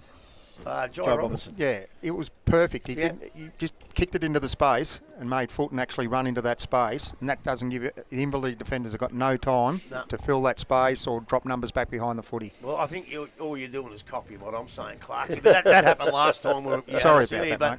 A minute before that, they give one to Kieran, and it just went over. He said Jackie Filer was gone. He couldn't stop him, and he was just a bit lucky. So Wilson and Cole, they've been at it all day in the ruck. Wilson double hands, but it's Lockie Middleton who wins the ball. Billy Ritchie is tackled. The umpire says too high. Grabbed him by the jumper, the collar of the jumper. And a free kick to Bannockburn in the middle of the ground. And it's only 4.5 minutes, but Bannockburn are totally dominant in the second quarter. They've got one goal on the board already. As Ritchie now kicks into the half-forward flank area, be looking for Hetherington. Crawley comes up, takes a mark, but he was interfered with by Tristan Battaglia, and he'll take the free kick on the half-back flank for Inverleigh. Plays on there, kicks low over the head of Burke, but coming through very cleverly is Dalton Grundle, who's been Inverleigh's best player by quite some way. Tyquin now takes a hand pass from Grundle, kicks forward looking for me, and over the back of his head, Broman and Donahue, opposing coaches, meet head on there in a fierce assault at the ball. Jai Robinson picks up the crumb from that, and he finds his teammate Lachlan Middleton just inside the centre square. So Bannockburn attacking again. Cole's made position on his own on the half-back flank, but Grundle eases in front of him. Burke picks it up. He's pushed in the back. Grundle gets it again. A funny little kick. But Battaglia, Tristan Battaglia gets it forward looking for Peters. Templeton does a very good job to win the ball, but hand passes it away very loosely indeed. Battaglia follows up, gets the ball, kicks it into the hot spot. Muir trying to get forward. Fulton comes in, double handles over to Osborne. He slaps it into goal. And that is a very clever little goal from Aidan Osborne. I didn't like the dribble kick, but it kept bouncing straight. And that is the fourth goal for Bannockburn. 4-2-26, Inverleigh 3-4-22. And we are 5 minutes into the second quarter. I just like the way Link Peters stayed in the contest here. He was probably beating a little bit of the air, but he stayed in the contest, and then he was able to give a really good shepherd from to push the ball forward. And with that dribble kick, well, I'm not a big fan of him, but it went straight. That's all that matters. Do you think he thought he had less time than he did? Yes, I think so. Yeah. Might have panicked a bit. But it don't matter. They got 6 points. So back in the middle we go. Once again, ball thrown up now by the umpire. Again, Wilson first hand on the ball. Comes back towards his teammate. Robertson over the top of the ball. Can't get out of the middle. Does so now. Got the handball out wide. Picked up Tyquin. He couldn't get clear passage into the hands of Love. He's tackled, brought to ground. Ball sits in the middle now. Again, Robinson back in there. Tackled again. Ball comes over the top into the hands of Gerard. He kicks into the half-forward line. Manganelli couldn't trap it. Clifton did. He's tackled, brought to ground. Again, Grundle's there. He picks the ball up. Gee, there's a lot of pressure around the ball. Umpire says high. He's gone high. I thought he was going to ping him for throwing. So did I. He did. He did. No, He paid it the other way. Wasn't it the other way? I don't know what's happened there, but anyway. Ball goes in, and it's Crawley that's taken the mark. Crawley now looks to go back into the middle of the ground. Has to be a good kick, and was. Tyquin first grab, second grab, settles things down for Bannockburn. Inverleigh. Young on the goes wing. wide, and Young out there in space by himself. He can play on now and go quickly into the half-forward line. Lead-up player is Meehan, and this time takes the mark and will go back. Doesn't waste too much time on the left boot. Looks to bring the ball back to the pocket. Good lead there That's from a Donahue. great kick and too. a great kick. It was too, Grub. You called it. And he's hit Donahue on the chest, or in the hands anyway, with a clean kick, and will go back and he will shoot for goal. And he will be probably 40, need a kick from 45. And back into that slight breeze. He's got a short option there, and he goes back to Young, and he will take the mark. And he's about 30 out directly in front.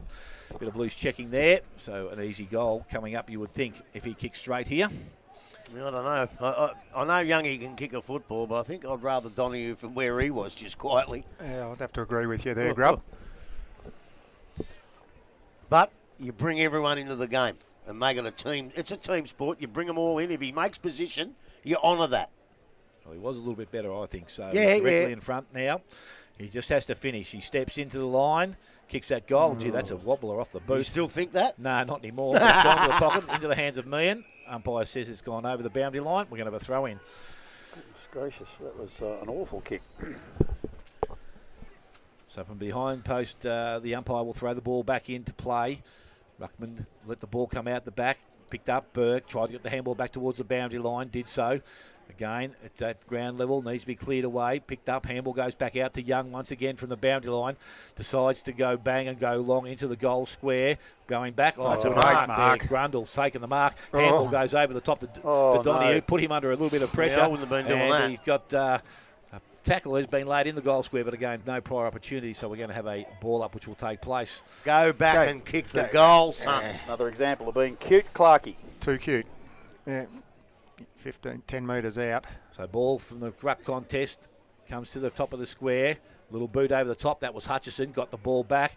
Again, won't be paid a mark, and it should head towards the boundary line. Broman has it. Ball is taken. Well, not yet over the boundary line. No, it hasn't. And it's still in play. Umpire again says now it is going to come back to him. And again, from right beside the behind post. He's just asking who's taking the contest now. I think it's Grundle down there doing the ruck work. Ball's tapped out. And again, ball is kicked up there. I think that was Etheridge who got the ball out. Went to Love. He couldn't take the mark. Picked up by Jervis. That was nice and clean, and just decides to go long, and that's very long. So the breeze, I don't know which way it's going, but that was a great kick with it against it.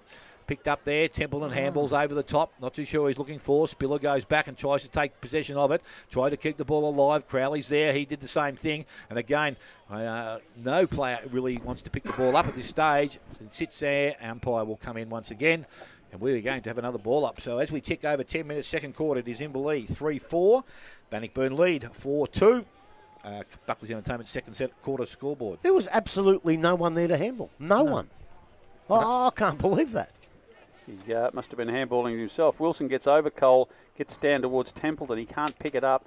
Ball's come out to back to Jared Young. He's tackled immediately, not going anywhere. The umpire said, "You've had it too long, son." And Jared Young looks at him with disdain. It would be fair to suggest. Sake, that's ridiculous. Bowden, it's Middleton. Lachlan Middleton kicks forward for Bannockburn. Punched away from that pack. Tyquin picks up the crumb. He kicks long towards centre half forward. Casey Meehan's the target. Josh Cole is met heavily by Grundle coming the other way. Ball's over the back of the pack to Hutchison. He kicks Donahue, who stayed back from that contest. He had faith in his boys to get it, and he was on his own, 20 metres away from anyone else. Picked up, and a bit of a Joe the Goose. He's second of the same style for the afternoon. That takes Inverleigh back to an 8-point lead, I do believe. Scoreboard's gone at this stage. I reckon we're about 10 minutes into the Buckley's Entertainment second quarter. He must have think all of his Christmas has come at once. The times we've seen Dan Measures play on him, he hasn't given him a half a Dan Measures centimetre. walked past us. Yeah. He was off the ground. Well, I don't know what happened then, but the bloke going on's got to go to him because he's already had 2 Joe the Gooses, a couple of easy ones, and he hasn't had that all year. 2-point lead to Inverleigh, sorry, not 8. So back we go in the middle once again. Ball to be thrown up by the umpire. And over the top, Wilson gets the ball down, taps it again, goes in the hands of Robertson. Beautiful. Robertson looks up, player presents, Meehan. Little half volley, couldn't get there cleanly. Handball comes out the back, Miss Broman. Picked up there by Ryan Bowden. He got through the contest, then put the ball behind. Ball comes out in the handball. It goes back down. Love picked it up, got the handball back into the hands of Grozdanovsky. Goes into their forward line. Broman going back into the hands of Donahue. Shrugs a tackle, got the handball away. Went to Hutchison. Wants to get on his left boot. Has time, looks, goes round the body, and he is just off the line. Through for a minor score, 4-5 now to Inverleigh, 4-2 Bannockburn, 12.5 gone. They've lifted the hooks. So Clifton now, he gets the ball from the kick-in duties, goes out long, goes towards Battaglia, needs to get there and Beautiful. does, takes the mark. Player further afield, Harding, goes in that direction now, out in front, takes clean grab, just inside the boundary line on centre wing. So his options now are to go further along the boundary line, goes looking for Cole. Mark is not taken. Don't do that. Ball goes to the Don't boundary do line, that. and the ball is going to be thrown back in by the umpire. Can you believe that? Bends down and picks him up. You fall on him, knee him accidentally. You don't pick him up. So the ball now back with the umpire thrown in. Cole front position. He can't. Going to ask him to do it again. Yep. This is a grand final. It ain't a practice match. I can't believe he did that. This time he's taken a few more steps inside. This should be better. Oh, they're giving it to him too. Cole front position, taps the ball back to the front of the contest. Harding gets through it nicely, goes in long, in towards Fulton, coming out at the ball, doesn't take the mark. Ball did nicely there. He kept the ball alive, but in the hands now of O'Keefe. Finn O'Keefe round the boundary line he goes, back towards centre wing. Ball not taken out there. Grundle takes it and steps back inside. Takes a bounce, looks at his options further afield. Has his second, now his third. Needs to handball and goes outside to Grozdanovsky. He looks up, a little chip into the forward line. Mark not taken, picked up Broman from the contest. Goes outside. He'll have Jervis in space and by himself. This will be another bloke that will love to carry the ball. Does so, looks up, uses the option quickly, go outside. Mark has taken Harding in space by himself. Looking for Fulton on the lead. He's gone to the pocket. Good kick, and he's gone back, and he will take another mark. I wouldn't be passing it off if I was him. And he's kicked from the last one, same position, and couldn't go back and kick his third of the afternoon and regain the lead.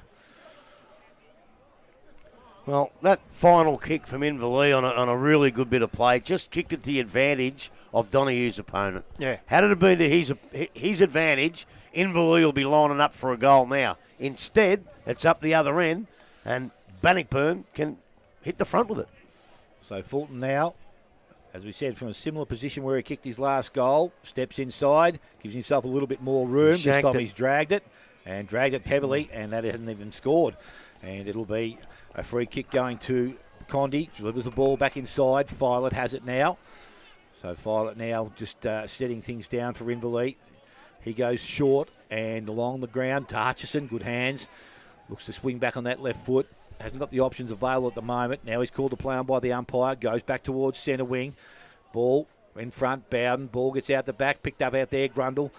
Got around the first one, put himself under a little bit of pressure, got the handball back into the hands there of O'Keefe. He goes quickly into the half-forward line, going back, Love.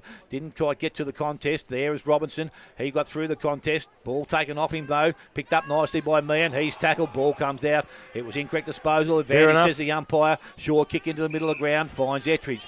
So Ettridge now, Robertson from behind, takes up and takes the mark. He goes quickly into the half-forward line. Out the back, that ball runs. Spiller can run onto the ball. He's got options just to the side of him. Can't pick the ball up. He's Peters dives on top of it. Dived on the footy. Yes, he could be. Although he's the only thing that saved him, maybe he's facing the wrong way. He's face up instead of face down. Doesn't matter. If you dive on it, you've got to get it out. But he dived at the footy. I don't mind that. He could have got one high as well, so ball it up. Good decision. So umpire going very quickly with the ball in the air. Wilson taps the ball back outside, goes towards the boundary line. Gerard leaves in the race for the ball. He's over the top of it, needs to get it out. Did so it nicely. O'Keefe, he puts the ball into the half back line. Mark is taken by Manganelli coming up from behind the contest. So now Manganelli will settle. Wilson's in the middle. Oh, he's given 50. So he'll go from one end of the square to the other. What was that for, Grub? I've got to say, it must have been inside the 5 metres, was it? Someone ran past. Claxton was just dancing around on the mark. He didn't, I don't know if he was told to stand, but he was running backwards and forwards on the mark. The ball has moved quickly now, and it goes to Hutchison just outside 50. Player presents, leads up. Great kick. Great. Good spoil Smarter. too. And ball now in the hands of Ettridge. Got out of trouble. Was it high? Must have been. I didn't hear the whistle, but he played a free kick. Goes back into the middle of the ground. Measures, comes up, and he takes the mark. So Measures now looking at his option. Goes out wide. Goes towards Battaglia. Going back young. Bravely courage. did that nicely. He made a contest. Ball comes out. Picked up now Middleton. Little kick. Goes back towards the half-forward line. Ball gets through Templeton. Went back and collected it. Looked back inside. Went back towards Wilson. Not too sure he went to the ground to take the mark, but he did. Took it. That was the main thing and held on to the ball. Cations on the overlap. Gave the handball away. Put him under a little bit of pressure now. He's gone been now. held up. He's gone He this has time. to be, I think. Yeah, he's gone this time. Oh! Well, he picked the ball up, went to ground. They all jumped on top of him. He was already on the ground. I think that sold the ball. Bannockburn have been so much cleaner with the footy, haven't they? But the scoreboard suggests not. So ball from that contest. Peters again in there working pretty hard. Young's also there. He tries to drag it out of his hands, but the ball's not coming out. Umpire will come back and take possession of the ball. Still inside the centre square. I don't know how long Link Peters has got left in his career, but he's playing this game like it might be his last. So the ball thrown up by the ruckman. The ball comes out, goes towards Middleton. Now with Tyquin. He's tackled off the ground. He didn't have the ball. Free kick goes to Tyquin. So from that position on centre wing, he will kick the ball into their half-forward line. Hutchison leads, but he's ignored that now. He's looking to go to the clubroom side. Burke's going to be the target. Ladgrove from behind. Ball comes out of that contest, goes towards Young. He can't pick the ball up cleanly. Picked up there by Burke. Backed out, then put the ball back into their half-forward line. Sitting back in the hole is Broman. He collected it, got the handball over the top, missed the target. Donahue arrives, has some space, kicks the ball round the boundary line. Smart. No. He's just offline. Just offline. And 4-6 now Inverleigh. 4-2 to Bannockburn.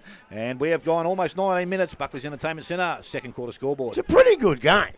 It's good. Just some of the field kicking again and handballing has been Pressure, obscure, but pressure. Broman from fullback kicks out for Bannockburn, looking for Hetherington. He can't quite hold the mark inside the pack there.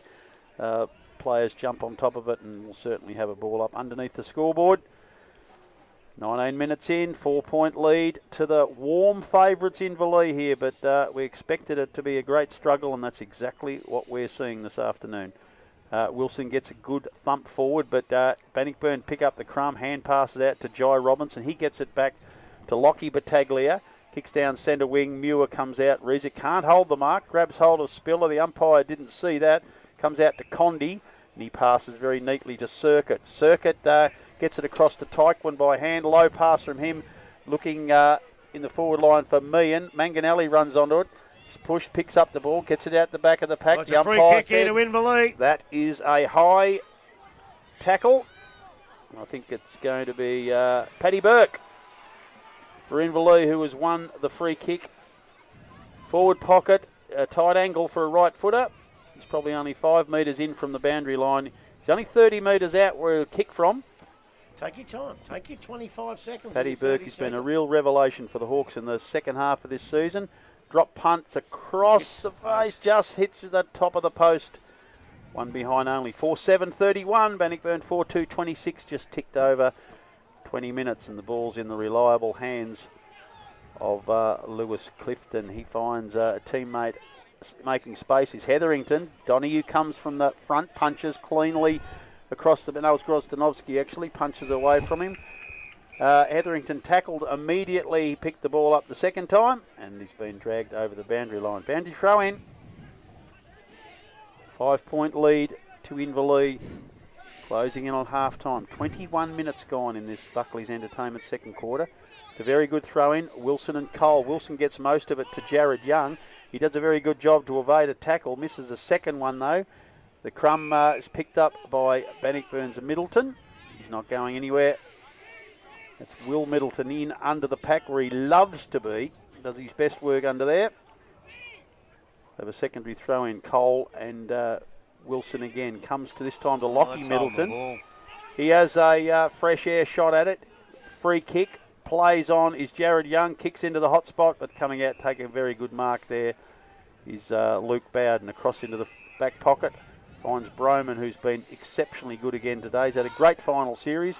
Dalton Grundle, who's played beautifully today. Hand passes inside to Tyquin. Tyquin's kick is smothered. Broman picks up the loose ball. Hand passes across to Jai Robinson. He kicks it to the far side of the ground to Lachlan Battaglia. Neat little pass from him inside.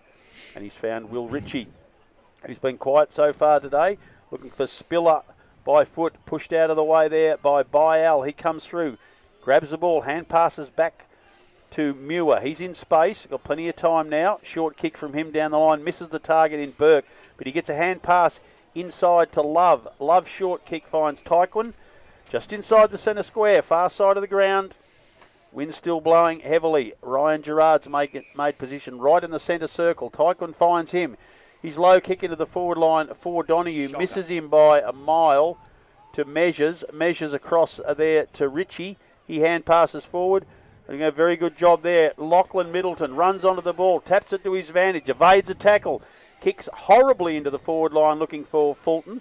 He falls over under a bit of pressure from Inverleigh defender there in Filet. Ball comes out to Gerard. Hand passes to Tyquin. He kicks down and Casey Meehan comes out, takes a mark that one, Casey. On his chest in front of Josh Cole. So Casey Meehan really does need to lift. Got a nice pass to Donoghue before. He's got this one across to Dalton Grundle, right on the 50-metre arc. His foot won't go that far, so short pass into the forward line and Manganelli comes out on a very, very fast lead, and he's taken a mark 35 metres out, almost directly in front. His side already 5 points up. This one will be quite decisive, Grubby.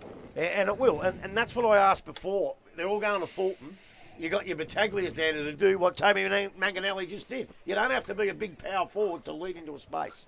And that was a good kick too. So Manganelli's been very lively. He's certainly within kicking distance. The wind will blow it across. He'll need to be aiming at the left-hand goal post as he kicks to the city end. He short passes into the pocket and he finds... Is it Brad Circuit, I think? It is. Circuit's taken the mark. He's only 15 out. Slightly tighter angle, but it's still less than 45, so he shouldn't have too much trouble. Once you're having a shot from where he was, there shouldn't be any gaps. There's a 50 million players down there. There's none down here. You should have held the gaps. So Circuit goes back, and the goal umpire really likes that. He's given it 2 fingers. The fifth goal for Inverleigh there, 5-7-37, 24 minutes into the Buckley's Entertainment second quarter. That's an 11-point lead. Yeah. That was one of Circuit's few kicks. Yeah. Because when he gets the ball, he demands that they run past him. Yeah. I reckon he's had 15 handballs and all to advantage. Yeah, that's the type of player he's in close. He's hard and tough, but if you can get on the outside, you get plenty of run from your players and get the ball out to him. Well, I've been a bit critical of him. And I know he's had a lot of injuries early, but he is playing a ripping game in there today. Yeah, so he's actually pushed forward here. So back in the middle we go once again. Ball from the middle of the ground into the hands of Ritchie. His kick goes into the half-forward line. Wasn't a great kick. Battaglia had it, then lost it. Went back and tried to collect it afterwards. Cations. Free kick. What was that for? I've got no idea. He said over the shoulder. Goes into the hands of Ritchie. Ritchie now from outside 50. Looks up, goes towards Fulton again. Ball goes over the top. No one in behind. Runs back towards the goal square. And been pushed through very nicely there, Crowley. Work by Crawley. Yes, and he pushed through for another minor score. But the ball was kicked to his advantage to do that. When you've got the ball in your hand, you've got to kick it to your own advantage. So Templeton now plays on from the goal square. He goes out wide, long kick, going back, mark not taken. Wilson taps the ball back towards the half-back flank, picked up there by Gerard. He goes back towards Burke. Good hands in front. And he takes a mark. So now Paddy Burke, little chip back towards the boundary line, coming up. Grundle takes the mark on centre wing. Again, he's looking at his options back inside. Kick goes inside, looking forward. Meehan can't get the ball. Manganelli tries to kick it off the ground as the siren sounds to end the second quarter here, which will see Inverleigh going at 5-7-37. They'll lead Bannockburn 4-3-27. Goal kickers at this stage of the day is Adam Donahue with 2, one each to Tyquin, Circuit and Grundle. And for Bannockburn, 2 to Fulton, 1 each to Peters and Osborne. Take a short break, come back. We'll go through all the things that have happened here in the first half and look forward to a second half of football. You're listening to 94.7 The Pulse, your home of local football.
94.7 The Pulse.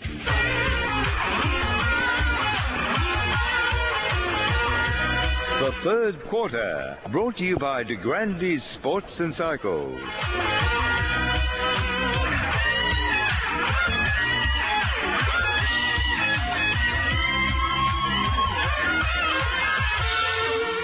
Well, they call it the Premiership quarter, and it is all about the Premiership today. GDFNL Grand Final, 10-point lead to Inverleigh at half-time.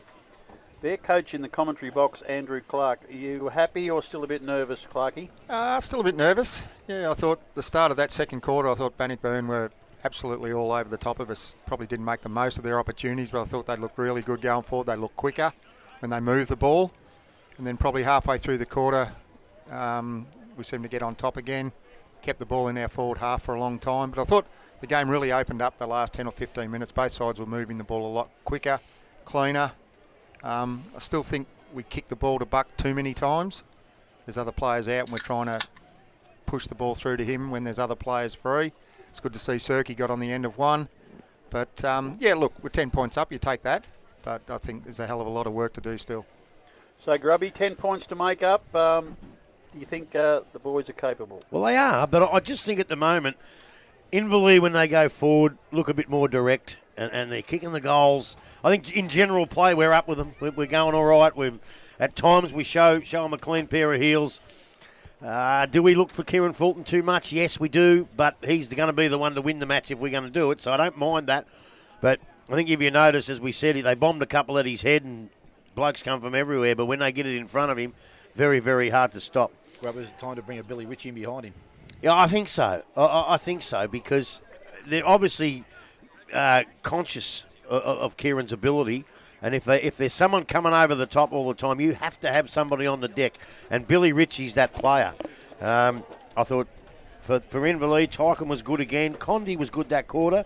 Paddy Burke lifted, which is good for Inverleigh. Wilson again was pretty good.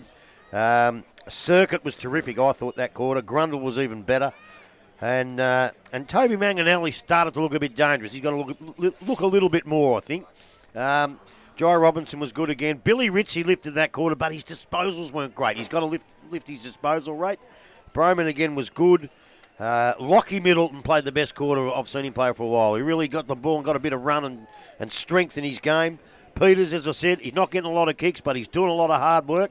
Probably that's his go these days because he's had a lot of them. But and Connor Jervis, he's the bloke they've got to get it out to. Connor Jervis runs down the ground, and all of a sudden everything opens up. And he's done all right, but they've got to get it out to him more often. Especially on that wing at the moment, he's matched up with Jared Young, so his leg speed will be too much for Jared. It will. So, yeah, he's the player they want the ball with. Trouble is there with Young's experience, He seems to get to where the ball's going to go without having to use his pace. Yeah. Just before we get underway, we can announce that Thompson have won the B-grade netball for the year. Charlotte Vines, their coach, the league medalist. So she'll be a very happy girl tonight. Thompson home in B-grade netball. We believe Inverleigh have won both C and D as we get the third quarter under 19s. Underway. Haven't heard, but I think it was Werribee. Oh, you think, geez, you're a It smart was aleck. Werribee? It is official? The ball Yes, is in official. the air. We are about to start play here, third quarter, as we said. This is the quarter where both sides need to make a move, and the ball from Billy Ritchie, kicked off the ground, goes into the half-forward line. Muir leads in the race for the ball. He's met there, ball out there, and it's picked up. Osborne got the handball away, and there's a high tackle. And it's going to go to Osborne. So Osborne now for... Who won the tap out, Smitty? I don't think anyone had a They tap out both then. missed it. Yeah, I know. Ball hit the ground. Grab ball goes quickly into the forward line. Crawley's there. Ball comes to the front of the contest. Picked up there. Particularly goes back into the hands of Ritchie. Stop, prop, looked. That kick wasn't any better. Straight up in the air. Osborne sits under it. Coming through. Crawley again. Knocks the ball out. Ball comes back outside 50. Mark will be taken out there. Circuit it is. Steadies things down. Looks further afield. Little short kick. Manganelli presents up as he has done for most of the day and takes the ball defensive side of centre wing.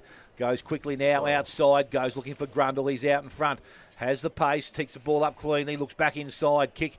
There's a bit of a wobbler off the boot, goes back inside. Smart work there again in the middle of the ground. Picked up there, Burke. Handballs over the top, goes back to Circuit. Circuit looking for support, got it to Burke. His kick goes into the half-forward line. 2-on-1 situation, measures. He punted the ball and came out after it. Picked up Middleton, looks to get the handball out. Tackled, ball comes out. And now it's going to be sitting underneath. Underneath there is Measures once again. He's trying to work out of the contest. Ball and a player not coming out. Umpire comes in and takes possession of it. They did that well, Bannockburn. Measures left Donahue, and you think he might be on his own, but then Broman came up and picked him up. He's done it well. So the ball now from the contest. Ball goes back inside 50. Finn O'Keefe comes up. He takes and tackle, sits over the top or push. So O'Keefe from right on 50. And this kid is a good kick of the football. And again, this might be right on testing material, I would think. He's going back like he's going to have a fair crack at it. So Finn O'Keefe. Oh, God. Fucking Benny Brown. He's gone back to centre half back. Benny Brown. Hey? Benny Brown. Bob Massey. Well, might be Max Walker because old Tangle's only run off about 10. Anyway, Finn O'Keefe, he steps up. I don't know why people spin the ball. No, me either. That Keep drives it me still. bananas. So he comes in now, takes advantage of that little rule, kicks long from outside 50, ball to the goal square, spoils back to the front of the contest, picked up Broman, handballs outside. Robertson wants to go to the boundary line, just says, I'm going back through the behind post, and that is going to be a rush behind to Inverleigh. So first score of the second half is for Inverleigh. They move to 5-8, Bannockburn on 4-3. We've gone just over 2.5 minutes, third quarter. Jai Robinson for Bannockburn has the kick out. He's kicked it down to the half-back flank, and coming out and taking a mark there is Crawley for the Inverleigh side. His kick is smothered as he tries to get away. He's butted up and won it back again. Hand passes in a funny kind of way out to Billy Cations. He's got a second push in the back there. That should have been 50. Surprised it was. He got a push in the back, and then Hayden Spiller just gave him another one. Blatantly played on this time. Got a kick to it. It's gone into a hot spot, and Dalton Grundle has come out. The umpire, unfortunately, has got himself into a funny position. He got between the leading player, Dalton, and his opponent, Josh Cole, and he has been splattered, the young fella.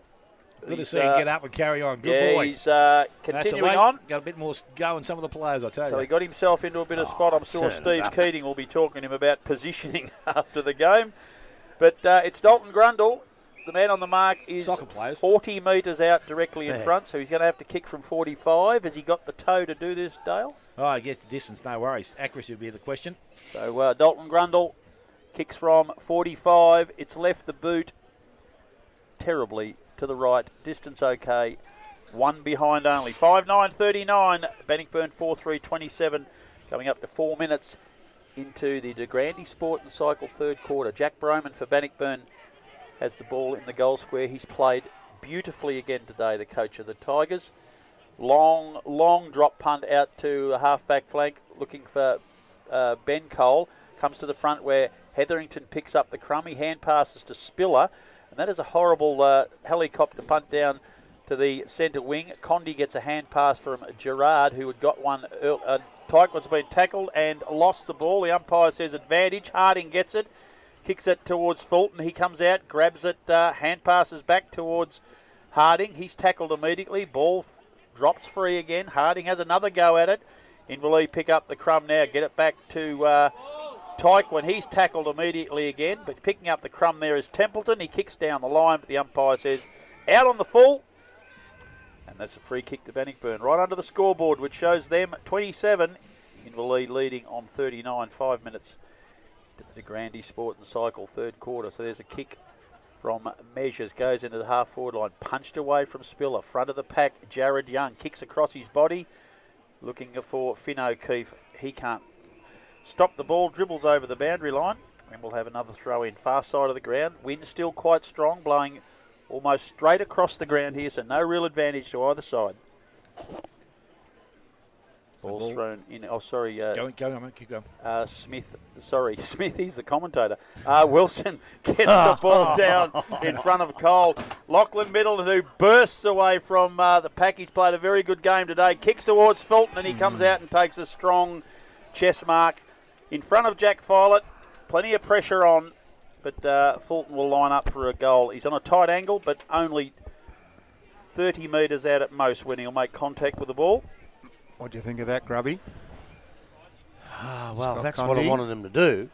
Condy could have gone harder. Well, I don't know. It's I didn't quite have the binoculars on it, so I really can't comment on it. But That's never stopped you before. no, I've got a sort of half see it. I was a bit behind the play with these binoculars. Ball kicked by Fulton goes Missed it. across the face a little bit, through for one behind only, 4-4-28.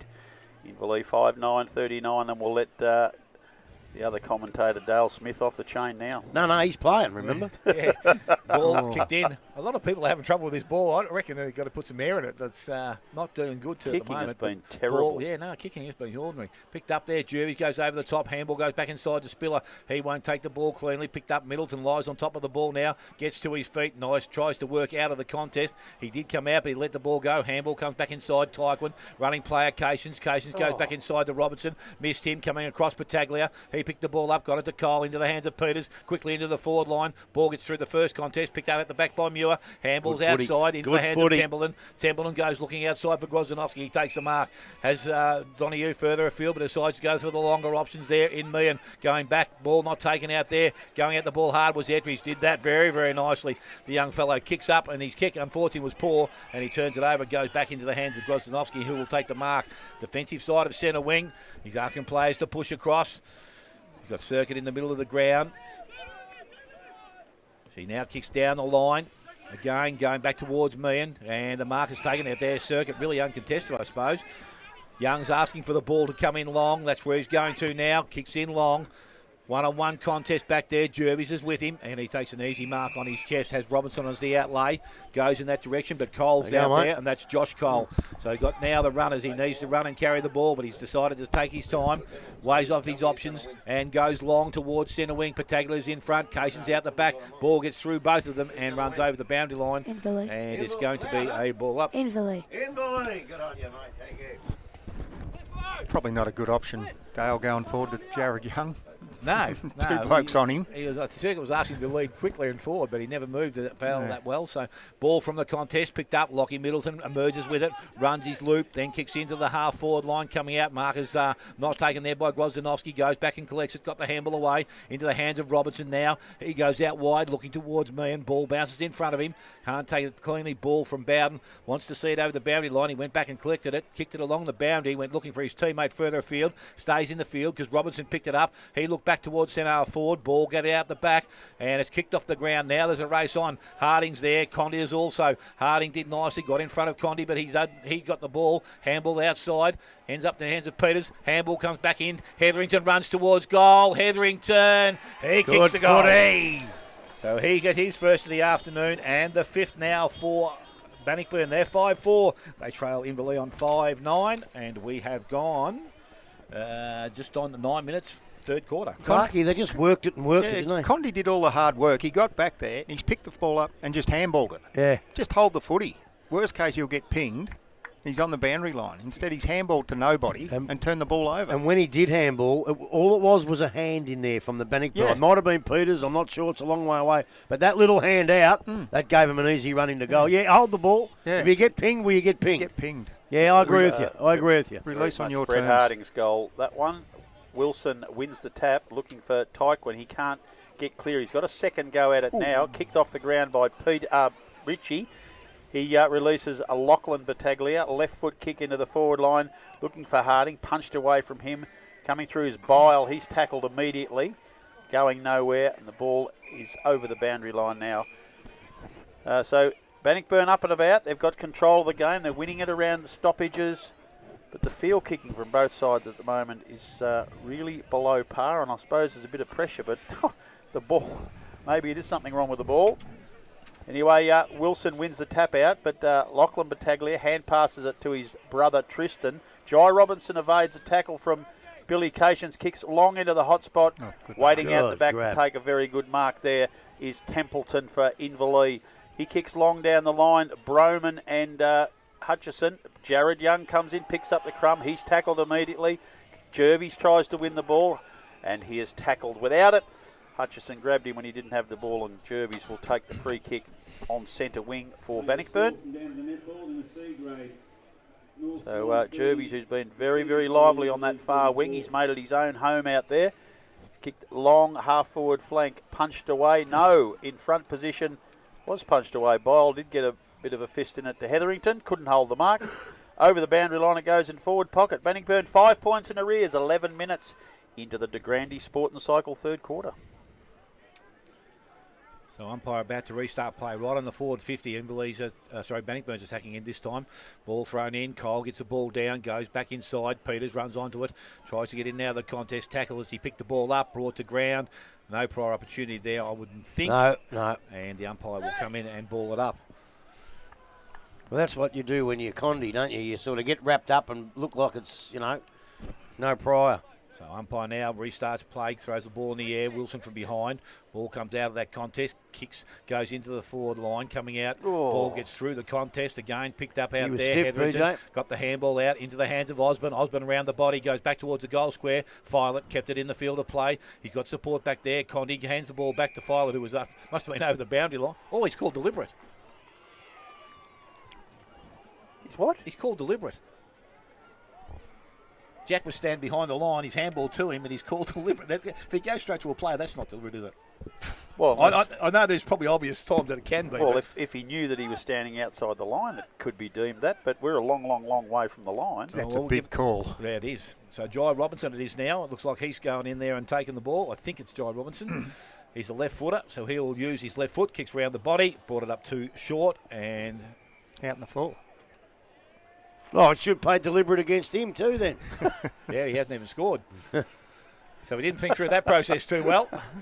Did he really some play comedy of errors? I think it had to be deliberate because that's the only thing he can be. There was only Inverleigh players there, so there was no infringement from Bannockburn. So the ball comes out from that kick, and again Mark out there. I think that's Benny Cole that's come in there, and he's taken the mark. So Cole now goes back short into the pocket. Aidan Osborne comes up. Osborne now is looking for his taller options forward. That's the direction he goes in. Goes towards full. No, Hetherington! Mark of the day! He is a bit of a talent, this kid. He did that a couple of years back, I reckon. And Cal Hetherington, he can go back now and kick his second goal of the quarter, which will regain the lead for Bannockburn. He's about 20 metres out, directly in front. And that's the option they need him behind Kieran Fulton if they're going to have one.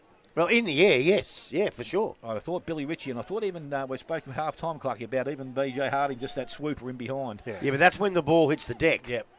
So Hetherington comes in now, kicks from 20 metres out, directly in front. He has kicked the goal. And Bannockburn have now hit the front. They are 6-4. They lead Inverleigh on 5-9. We have gone 14 minutes to Grande Cycling Sports, third quarter scoreboard. What a mark that was. That's the thing is, when Fulton, he's your main man. When you got a bloke who can come and do that from behind, that's all of a sudden, that's increased Bannockburn stocks, if he can keep doing that. Wow. Yeah, it interviewed him for the Footy Record in 2019, spoke to Peter Riccardi. He was only 17 or 18 then. Yeah. Riccardi had real high hopes for him as a player, and he's shining the last month. Well, he had to kick that because they had the ball a long time without getting one.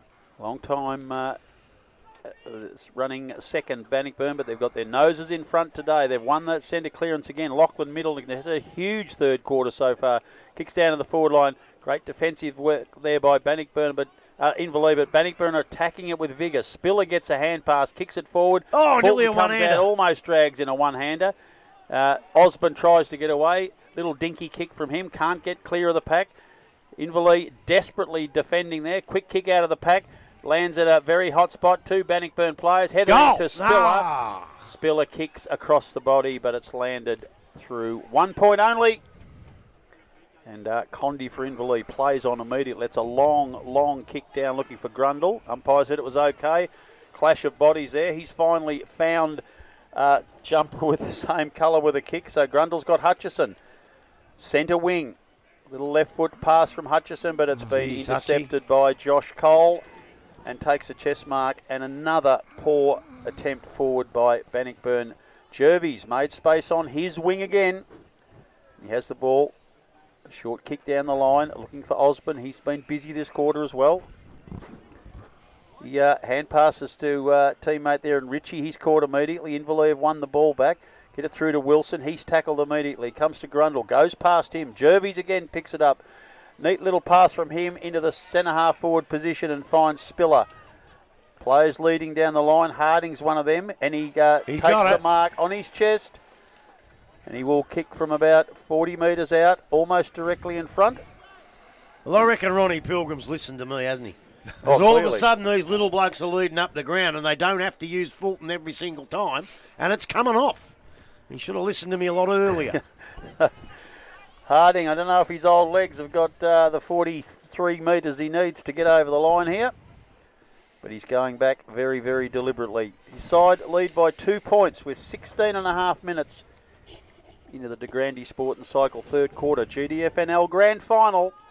Harding from 45. It's a bit of a 9-9. It's going to land just on the line. Touched on the line. Through for one behind only. 3 point leaders now. 6-6-42 Inverleigh, 5-9-39. Templeton has the ball for Inverleigh. Kicks down and, over the head of O'Keefe. Comes out the back to Hetherington's. It had a great couple of minutes. His kick is smothered. Goes to Hutchison. Hand passes to Grozdanovsky, but Lockie Middleton gets another possession. Hand passes inside to Ladgrove. His kick misses the target, but a clever little tap on there by Clifton. He runs through but can't control the ball. Taken out of his hands by Luke Wilson. Kicks into the open spaces onto the Jervis wing, and the first one there is Jervis. Grabs another possession, evades a tackle, takes a bounce. Hand passes to a teammate in line. He kicks long into centre half forward, looking for his teammate there, but it's a great mark there by Dalton Grundle. Kicks across the ground, misses the target again, but Crawley's got time. No, it's Filet this time.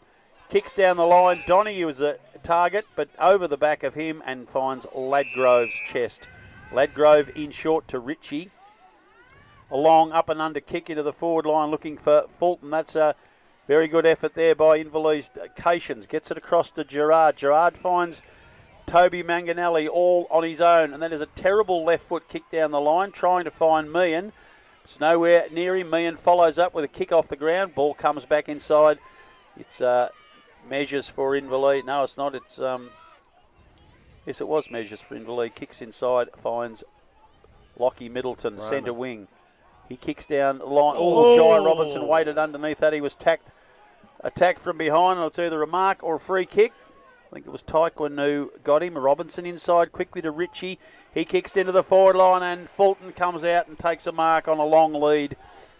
He's marked about 40 metres out, tight angle. He's already kicked one from here today. His side already 3 points up, approaching 19 minutes into this third quarter. See that? Once the other players start leading, Inverleigh not quite sure who's going to lead and where they're going to lead to. So Kieran Fulton in the forward pocket. Vital kick for his team. Comes through, leaves the boot. It's got spinning nicely. Bannockburn players, hands up in the air with joy, and that is another goal to the big key forward. His third for the afternoon, is it, Dale? Yes, it is, mate. 3 to him, that's 14 in the 3 weeks of the finals. The umpire's blown the whistle. We've got a blood rule. Fulton. And it's Fulton himself who's going to come off the ground after kicking that goal. So a 9-point lead now to Bannockburn. Gentlemen, how are you seeing the flow of this? Well, I think they've got to do something in Berlin now, don't they, Clark? Yeah, they do. They're just like when Blake Hutchison had it a few minutes ago. They had that fast play and they just stopped in the middle of the ground. I think it's more they've been completely out-coached from in here. Oh, come on, Andrew. Lift yourself. I'm going to cop that one back in a minute, aren't I? So ball back in the middle we go again. Ball is in the hands of Wilson. Try to get the handball out. Couldn't do so. Into the hands of Middleton. Into the hands of Taekwon. He's tackled. Brought to ground. Ball is not coming out. Umpire will come in and take possession. As he said, no prior opportunity there. That's a good decision. So ball back with the umpire now. Again, not too far from that centre circle. Ball thrown up. Ruckman go at it. Ball comes out into the hands of Ritchie. Also there, I think that might be Circa that's working pretty hard in at ground level. And he is tackled, brought to ground. Umpire again very quickly back in. Ball now thrown back up. Wilson taps the ball out wide, goes out towards Gerard. Middleton attacked the ball hard, got the ball out there to Jervis. He goes long into the forward line. Mark not taken out there. Going at the ball, picked up there. Too Oh, high. Spiller, was he taken high? Yes, he Too was. high. Umpire says yes, he was. And there's going to be a free kick. Hayden Spiller will go back and have a shot for goal. There wasn't even a doubt in that one.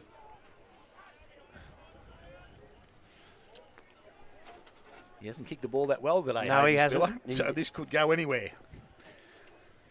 Well, So I'll tell Spiller. you what, it's a very, very important kick. Yes, it is. Steps in. Kicks that goal. And he has... I reckon he's missed No, it. just off line. Just off line. Hayden Spiller, he's second behind of the quarter. Bannockburn now to 7-7. Inverleigh 5-9. And we have ticked towards 22 minutes. Grandy Cycle Sports third quarter scoreboard. So Inverleigh now with the ball in their fullback position. They're looking to go straight down the ground, and that's what they're going to do. Back into the middle. Mark taken out there. Meehan. Does he continue to roll? Yes, he's looking to. Goes quickly into the half-forward line. Out in front, Donahue. Ball gets out the back. He's got support. Inside is Burke. Burke goes back to Donahue. Got the favourable bounce. He's got to kick the goal. Looks at goal and finishes. And he does! Adam Donahue, he's got his third of the afternoon. It is now 6-9 to Inverleigh. And Bannockburn on 7-7. And 22 minutes gone to Granny Cycling Sports. First time we've moved the ball quickly. And long. Yes, exactly. All day we've been going short and miss-kicking it and that. Yeah. One big, long kick has opened them right up. Yep. And even coming out from full back, we've finally gone down the middle. that's the one I'm worried about. Not wide. Yeah, down the middle, long, opened the game up. They nearly buggered it up a couple of times, but Donahue was just good enough to get back on the end of it. But that's what they've got to play like. Wilson, neat little left hand into the path of Circuit. He taps it towards Tyquin. Tyquin back to Wilson. To Love, his kick smothered. No advantage now, but Bannockburn have picked it up. Jai Robinson is grabbed just as he kicks the ball, gets it across to Battaglia. That's Tristan. He kicks forward, but beats Crawley and Spiller over the boundary line. I'll have a throw in far side of the ground. We're coming up to 23 minutes into this third quarter. Inverleigh 4 points in arrears. They kicked the last goal, so they need to get some momentum from that. But at this stage, it's in Bannockburn's forward line. Cole over the back, gets it down to the advantage of Ettridge. He runs around on his left foot, kicks it into centre half forward, and coming out of Spiller can't hold the mark after getting high up in the pack. Crawley's knocked out of the road by Harding. Coming through is Billy Cations. He evades a tackle, a long hand pass looking for and finding Circuit. He comes inside to Condy. Condy to Love over the top of his head, but he gets the second bounce. A quick kick from Tyquin, who received a hand pass. Comes in towards Manganelli, taps it to his own advantage, but Measures does a very good job defensively to hold that up there. He did a fantastic job, actually. Manganelli trying to get away, can't. We'll have a ball up right on the 50-metre arc. That's the value of experience. How clever was Measures there? He was away, Toby, but Measures just too experienced, too clever. And we're going to have a throw in now. Casey Meehan's put his hand up to go into the ruck with Cole. The umpire watching very closely. Players being tackled, thrown to the ground. Burke picks it up for Inverleigh. Hand passes back to Casey Meehan's general direction, but there's far more players from Bannockburn there. Jervis across to Broman. Long hand pass from Broman, but the umpire says... Not sure about that one either. That is a free kick, and it's going to go to Connor Jervis from Bannockburn, and I didn't see a thing. Anyway, Jervis, back pocket for Bannockburn, kicks long down the wing. Spiller sets himself, punched away from the back of the pack, over the boundary line. Another throw in, far side of the ground, coming up to 25 minutes. 4-point lead to Bannockburn. This is the GDFNL Grand Final 2022. Inverleigh are the reigning premiers, but that's from way back in 2019. Bannockburn, sorry, are reigning premiers, yes. Unless you want to go back to 1982. Inverleigh get the crumb out of the back of the pack, comes to Tyquin. He kicks long to centre half forward. They need some height. There's not a lot of it, but Casey Meehan used his body well. He eased Bowden out of the contest and took a chest mark in the middle of that pack. And his man on the mark is 45 metres out, almost directly in front. Meehan should have no trouble with the distance. At this particular stage, Andrew Clark spoke about them trying to be cute and find players on a lead, but Meehan looks committed to kicking this goal himself and lifting his team. They desperately need it. 4 points in arrears. So Meehan runs around, leaves the boot. It's horrible. It's a 9-iron. Strut up in the air, lands at the top of the square, punched away by Ladgrove. Donahue picks up the crumb, tries to get a kick away quickly, can't. Players jump on the ball, have a boundary throw in. No, the ball up, sorry. About 3 metres from the behind post. Inverleigh will be desperate for a good... No, it is over the boundary line, sorry. Yeah, it is. Yep. Make up your mind, Rob. Sorry, Richard. So there's a throw in now, forward pocket. Cole gets it over the top of Donahue, and the three-quarter time siren goes. So that opportunity is snuffed out. Only 26 minutes. That seems to be a consistent quarter. 6-9-45 Inverleigh, Bannockburn 7-7-49. 4-point lead to Bannockburn. Goals, Dale Smith. Yes, goal kicks to three-quarter time for Inverleigh. 3 to Donahue, 1 each to Tyke, 1 Circuit and Grundle. And for the Bannockburn side, 3 to Kieran Fulton. Callum Hetherington has 2, 1 each to Peters and Osborne. A 4-point lead to Bannockburn at three-quarter time. Take a short break, come back. Final quarter action not too far away. You're listening to 94.7 The Pulse, your home of local football.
Uh, 18 weeks of home and away games. We've had 3 weeks of final, culminating in now 3/4 of the grand final, and we're still no closer to knowing who's going to be premiers, Andrew Clark. No, exactly, mate. It's going to be a very tight last half hour of footy for the season here. I thought Bannockburn that quarter were absolutely brilliant. They just took the game on. They were cleaner with the footy, probably used the ball better. But as we said, the scoreboard only says 4 points the difference, so, yep, still anybody's game here.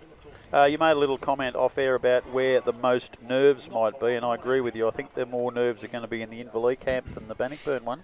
Yeah, I suppose, they've had a really good year, or really good couple of years, even with before COVID. So to be where they are, you go in favourites, all of a sudden you start looking at the scoreboard, you're behind at three-quarter time. Where Bannockburn have got nothing to lose, they'll throw everything at them, especially this first 10 minutes if they can get a couple of goals. Inverleigh then have to change the way they play, whether take the game on more, change direction. The ball has spent most of the time on the outer side, which this is the attacking side of the ground. So if you're behind, you might have to change the way you play. Hey, Bobby. And bring it out the Hey, other Bobby. side. It's going to be very tight. Dale Smith, give us an idea. You've played in premierships, three-quarter time, close game. How do you just keep focused on the task rather than let the little demons in the head take over? Yeah, you don't sort of worry about demons when you're out there playing. It's all about courage now. You've got to get yourself to the last 30 minutes of football. And if you think you've spent some petrol tickets, well, you've got to find a few more, because that's what it's going to be about. And as I said, I reckon in East Geelong's case, the last couple of weeks, their last 15, both sides have got over them. So they'll both know that they've got the running tickets there to get them through the game. It's just going to be a will. It's going to be something, there'll be something small in the game, in the contest in the last quarter, that might just set one side alight. And it's going to be just an inspirational act, going back with the fly of the ball, a little knock on that just opens up something. And if that happens, who knows what can happen from here. So let's hope it all happens, and it's going to be a close contest at the end. Could it be a bit of attitude? Like we spoke in the break, this mob out here have won plenty of premierships in the last 20 years. They're reigning premiers. They weren't probably supposed to win going in, whereas the brown and gold boys, they've won a second division flag in 82, and that's about it. They've been here before and got beaten. I think only once really they were favourites, but they've been here quite a bit, and they were probably tipped to win by most people. What does Buck do over there? Does he just calm them down and say, let's just play the footy that we've played all year to get us here? Or does Ronnie over here just get a little bit more out of it? I reckon he's got all he can out of his players so far. He's just got to get one more quarter out of them. Early stages of the A-grade netball, East Geelong have a 2-goal advantage over Werribee. 7 plays 5. That will GFL. be GFL. You watch. If Werribee hit the front, he won't say nothing. Bastard. We'll try and get some GFL scores I'll do that, Dale. See how Newton's going. Yeah. I wonder how their seconds went. I wonder if they'd played over qualified players this week. Clarkey reckons if Leopold get through, look out, he reckons. Yeah? Yeah. Well, I hope he knows a bit more about that than he knows about the GDFL on today's performance. Well, speaking of Anthony Stevens, Gary Hawkins coaches the Leopold side, so he might be on the money there. So. Yeah. First goals are very critical here. Well, Newton of 50 and Leopold of 40, and Leopold of 53. So 13-point advantage in the preliminary final in the GFL. 5-10 Newtown have kicked, Leopold 8-5. Bad kicking is bad football. Yeah, they've had more shots, Newton. I don't know what the hold-up is. Yeah, just one more kid running around the boundary line. Now he's under the fence. We're good as gold now. Still reckon you'll win, coaches? Yep. Don't know. Well, I really don't know. How close has it been all day? I don't know. Whoever plays the best quarter wins now. Well, we're about to find out, because the final quarter action is underway. Ball is thrown in the air. This time ball from the middle of the ground. Cole tries to take it from the middle. Again, it sits underneath some players. Working hard. Cole once again. Middleton's over the top of the ball. He got dragged out of the contest. Umpire will have to get back in there now very quickly, and he will start things once again with the ball up pretty close to that centre circle. So ball is thrown up. Ruckman go at it. Ball taps out the back. Comes out towards Cations. Picks the ball up. Went one way, then back on the next. Kicked the ball. Went pretty much straight up in the air. Goes outside. Osmond, one-hander. Couldn't pick it up. Middleton's there. Little quick boot goes forward. Spiller. Diving mark. Inside 50. They say luck can win games. Well, that's probably the first bit that they've seen. So Hayden Spiller to kick from centre half forward. 45 out. And an opportunity to start the quarter well for Bannockburn. Newton reserves won by 4 goals, so they still make their way into the grand final. I suppose that's really just because... That's good to see. Yeah, because the kid was 18, Grub. Yeah. 18 years of age. Yeah, I know. Well, the kid they left out of our finals was 15. Yeah. Anyway, Spiller comes in. One of his most important kicks of the day. It's long. It is straight. It is straight through the middle. Great goal. Hayden Spiller starts things well for Bannockburn. Their first of the last quarter. They move to 8-7. Inverleigh 6-9. And we have gone just over 1 minute. Final quarter. Morris Finance scoreboard. You said the first goal was crucial. What do Inverleigh do now? It's Clarkey. No, you don't hit the panic button just yet. I mean, it comes back. Billy Cations across half back, just bombs it 50 metres in the air and goes 10 metres. Like, you had more time. Just relax. There's a bit of body language down there that's not too good. I'd be a bit concerned if I was Inverleigh team anyway. We're in the middle again. Wilson and Cole. Wilson gets most of that down to Love, who started well and has been quiet since. He's kicked out to the half-forward flank. Manganelli attacks the ball, gets a hand pass across to Tyquin. His long hand pass to Circuit, who can't grab the easy ball. That should have been a push in the back, not paid. Too high. That should have been too high, not paid. And we're going to have a ball up. Centre wing. Paddy Burke, last man up with the ball. So Cole and Wilson again. Wilson starting from a long way back. Tries to get it towards teammate. That is round the neck, not paid either. Manganelli on his team opponent there. That ball's come from Grozdanovsky to Tyquin. He kicks down the line. Broman comes across. That hurt. Can't hold the mark. He's landed very, very heavily. Ball comes out at the back of the pack to Jervis. Jervis has kicked a fair way up, not really a long way forward. That is probably a free kick. Comes to Dalton Grundle here across to Grozdanovsky. Wilson's on his own in the middle of the ground. A long, slow kick from him to the forward line. Donnie snaps over He's missed the left it. I think he's shoulder, missed but it. He's missed it to the left. One behind only. Doesn't Wilson just have a shot? Yeah, I think so. But he is a ruckman. They've never been blessed with that many brains, not like us little blokes.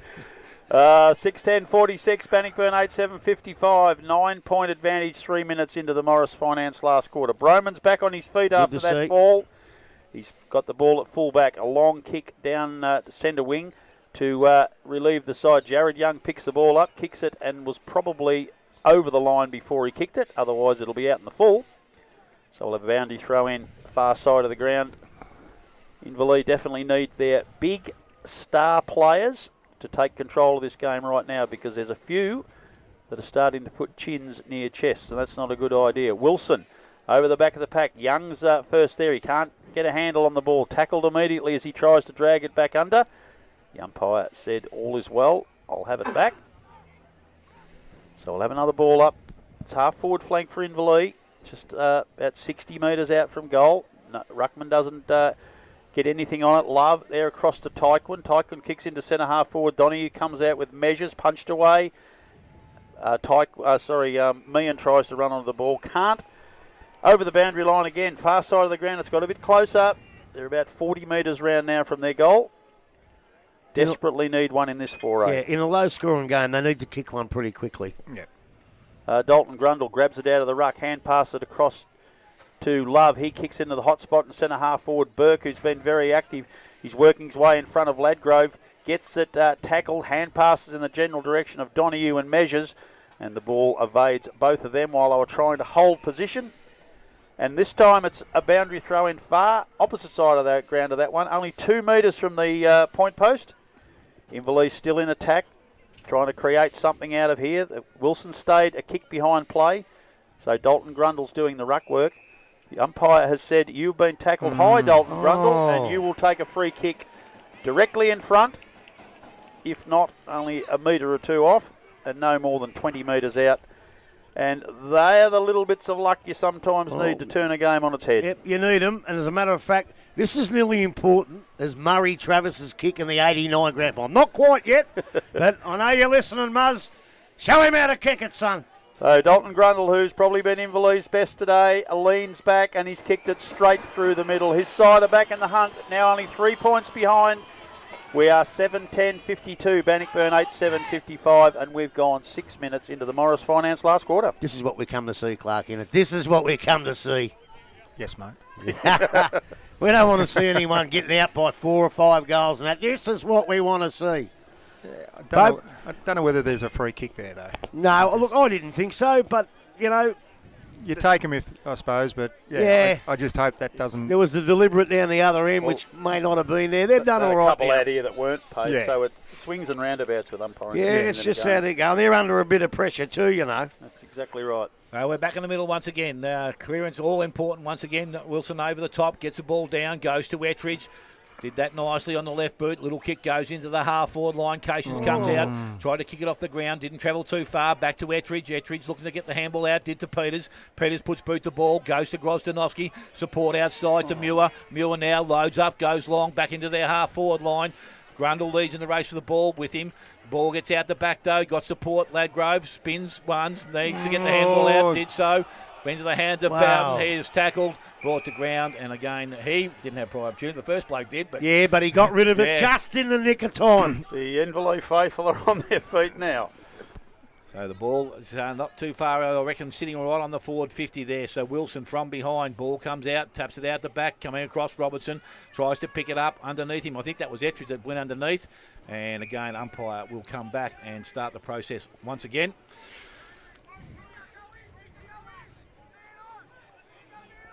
He's been good too, young Ettridge, I reckon. Yeah, he's been pretty good. Yeah, so ball thrown up by the umpire, comes down. Oh, Gerard taken that's high. high. So Gerard looking to go quickly, gets to his feet, handballs outside, goes outside to Robertson. Robertson puts boot to ball, goes inside. Burke's there, doesn't take it clean. Ladgrove's there, and again this time the clearance through Broman, I think it is, gets boot to ball, goes outside 50. Mark not taken out there by Condy. Over the top, Hetherington, he sits, knocks it out, goes to Peters. He taps it out further into the hands now of Cations. Got the handball out the back to Love. Love one way, then back on the left boot, and he goes long into the forward line. Mark required, ball comes to ground. Banganelli, will he run onto it? No, Circuit's there. Tapped it to his mate Young. He goes towards goal, and Jared Young has put Inverleigh back in front. 8 goals 10 they are, and they lead Bannockburn 8-7, and we have ticked over 8 minutes. Morris Finance, final quarter action. He struggled a little bit, Youngie. He played a great game in the semi, and he's been a bit down today, but boy, he was there when they needed him. Yeah, they just kept the ball alive, Inverleigh then. Just kept moving it. Didn't want a stoppage. And then, beautiful knock-on by Cirque out to one of his mates. They come from 10 points down to hit the front. Now Bannockburn, they have got to hit back straight away. Yeah, it's a real team-lifting passage to play that. It is, because they were down earlier. Oh, yeah. In the middle, Wilson gets it, tap to Middleton. He's tackled immediately, can't get away. Jared Love, who's been quiet in the second and third quarters, has had 3 possessions and a tackle just in the last little while, so he's dragging himself back into the game. Wilson again. Cole wins most of that. Gets it away. Ritchie picks up the crumb. Funny little kick from him, and Battaglia's marked. That's Tristan. He kicks towards centre half forward. Fulton comes out. That's Can't nearly take a the mark. free. Who's paid it? Yeah, the other umpire paid a chop it. in the arms, and you know what? I reckon he got it right. He had Jack Filet fell over and then made a valiant attempt, and I just think he chopped the arms. There was no doubt about that, Grubby. I mean, I don't like the rule. But poor rule. defenders, they cop everything. Little bit in the backs and chop the arms. They can't go for the defence, but, deliberate hurt defenders. But I think the free kick was there, and the umpire has got to pay it. So Kieran Fulton, he will be 40 metres out when he makes contact, maybe a little closer. He's almost directly in front. He will need to kick to the right-hand goalpost with the wind still blowing strongly across the ground. He has 3 already this afternoon, and he knows the importance of this kick. Big fella comes in, it leaves the boot. He's pretty happy, as he should be. Right Never over looked the like hat. missing. 4th goal for the afternoon to Fulton. Bannockburn 9-7-61. Inverleigh 68, and I don't know what time it is, but it's the last quarter, and it's about 10 minutes. That is correct. You're right on the money there, Rob. Good guess. I think Inverleigh have to do something out of the middle here. Wilson's on top, yet they're not clearing the footy at all. Bannockburn are sharking really well to him. Does he need to hit it longer? Yeah, just get it away from... At the does. moment, the ball's coming straight back inside the circle. Just get it outside the circle. I'll tell you what. Let them run onto the footy. Cole's done another pretty good job. Oh, yeah. He's done another very good job, Cole. You got to love him. So back in the middle we go once again. Ball from the contest, runs in towards That's better. the half-forward line. Burke comes out. Now he picks it up, gets away, tries to get boot on ball, couldn't do so. Robertson over the top now, feeds the ball out, got support there, picked up Ettridge, puts boot to ball, goes back into the middle, gets over the top of Wilson, runs free, Middleton through the middle. He did that nicely. 1 possession of the ball, goes back to Jervis. He loads up, goes long into the forward line. Going back, Hetherington can't get back there. Cations is out the back. They keep the ball along. Live ball sneaks out the back into the hands now of Harding. Runs, looks up, kicks back towards the goal square. Contest required back there. Ball bounces. Where does it go? Into the hands of Hetherington to the goal square. And he has got goal number 3, I think. Yes, he has. And they move now to 10-7. They lead Inverleigh on 8 goals 10, and we have gone almost 12 minutes. Morris Finance, final quarter scoreboard. How fun is this? This is just great. And Bannockburn 10 points in front. Inverleigh hit the front. And now Bannockburn, they've drawn away again. So Inverleigh now, they have to get the next goal or it's curtains. That centre clearance was better. He actually hit the ball out of the circle. Yeah, but... And they ran onto the footy. Then him, and then another one, and then another one. 3 Inverleigh fumbles. Yeah. And what does Harding do? Pick it up cleanly. Experience. So Wilson taps it straight to Cole, who taps it to no one, but it's Jervis who was lifted in the last little minute. He kicks forward for Bannockburn. Templeton comes out, takes a relieving mark. On his chest for Inverleigh. He's played a pretty serviceable game this afternoon. Jacob Templeton plays on now, kicks along to centre wing. Players go up at the back of the pack. Burke, he can't get away from the pack. Ritchie does a very good job and passes it to Lachlan Battaglia. He out wider to Harding. A long, low pass from Harding. Tristan Battaglia can't make the mark. And the umpire said, yes, he's deliberately out of and the bounds. he did hit it over. There's no doubt about And he knows he did too, because a wry smile, because all he could muster. I hate the rule, but that is a proper deliberate. That is a good decision. Templeton kicks forward. Another horrible wobbly kick into the forward line. Grundle can't control the ball. Coming through is Grosdanovsky. Kick from him going forward. He's looking for Donahue there over the back of the pack. Hutchison. And Hutchison at Inverleigh kicks their 9th. 9-10-64. Bannockburn on 67. 12 minutes into the Morris Finance final quarter. The game's opened up. We've had 5 goals in the last 6 minutes. Well, I tell you what, I reckon they should extend the quarters because I can sit here all night, all weekend and watch this. All weekend! Must be good because there's no queue for the bar at the moment. Isn't there? You know why? I bet they've run out of grog. I think they've run out of cold stuff anyway. I don't know how they run out of grog. Like Johnny Pope and Cogsy, they're off the terp, so I don't know how they run out. Just quickly, it's half-time in the brutal game of netball. Werribee 10, East Geelong 15. And for anyone knows, that is very difficult to imagine. Ball back in the middle of the ground. There we go again. Ball is tapped out, picked up there. Robertson boots the ball, didn't travel too far. Picked up Ritchie, handballed over the top. Only as far as O'Keefe. Didn't get the clean kick away. Into the hands of Clifton, down to Cole. Cole's looking for some running options. Needs to get rid of it. Did so. Kicks back into the middle. Tycom will come up, take the mark. He's tackled. Gets through the tackle. Stayed in his feet and kicks long into the forward line. Ball gets out the back. Out the back is Broman. Runs onto it. A little bit of time and space. Kick round the body. Good smother there from Grundle. They kept the ball in the forward line and we'll have another chance to set up. It was a great smother. Just little things like that. But it's always a bit easy when the bloke's trying to kick it on his left foot and you always get that extra second. You're a harsh man. Well, you do. On the right boot, he gets it away probably. So ball thrown back in by the umpire. Grundle taps the ball down, goes into the hands, and the ball is kicked quickly back into the forward line. Donahue stayed on his feet, and he has taken the mark just inside the field of play. But this is not beyond him. It's not, but they've got to pick up their men down there. Don't leave someone alone again. I think Donahue's going to take this responsibility. He's going to kick for goal. He's looking to go round the body, and this could regain the lead for Inverleigh. So Buck Donahue has 3 for the afternoon. Plays on now, kicks round the body, and he's brought it up short. So Inverleigh now to 9-11. Bannockburn on 10-7 and 15 minutes final quarter on Morris Finance scoreboard. Ball's kicked long down centre wing, looking for Ettridge, punched away from him by, I think it's O'Keefe. No, Condi it was. Really good defensive job. So ball's back in dispute. Half forward flank between half forward and centre wing. Inverleigh's side. Wilson and Cole again. Wilson up the front, gets it down, but it's Bannockburn who pick up the ball immediately. Tackled, and we'll have a second ball up.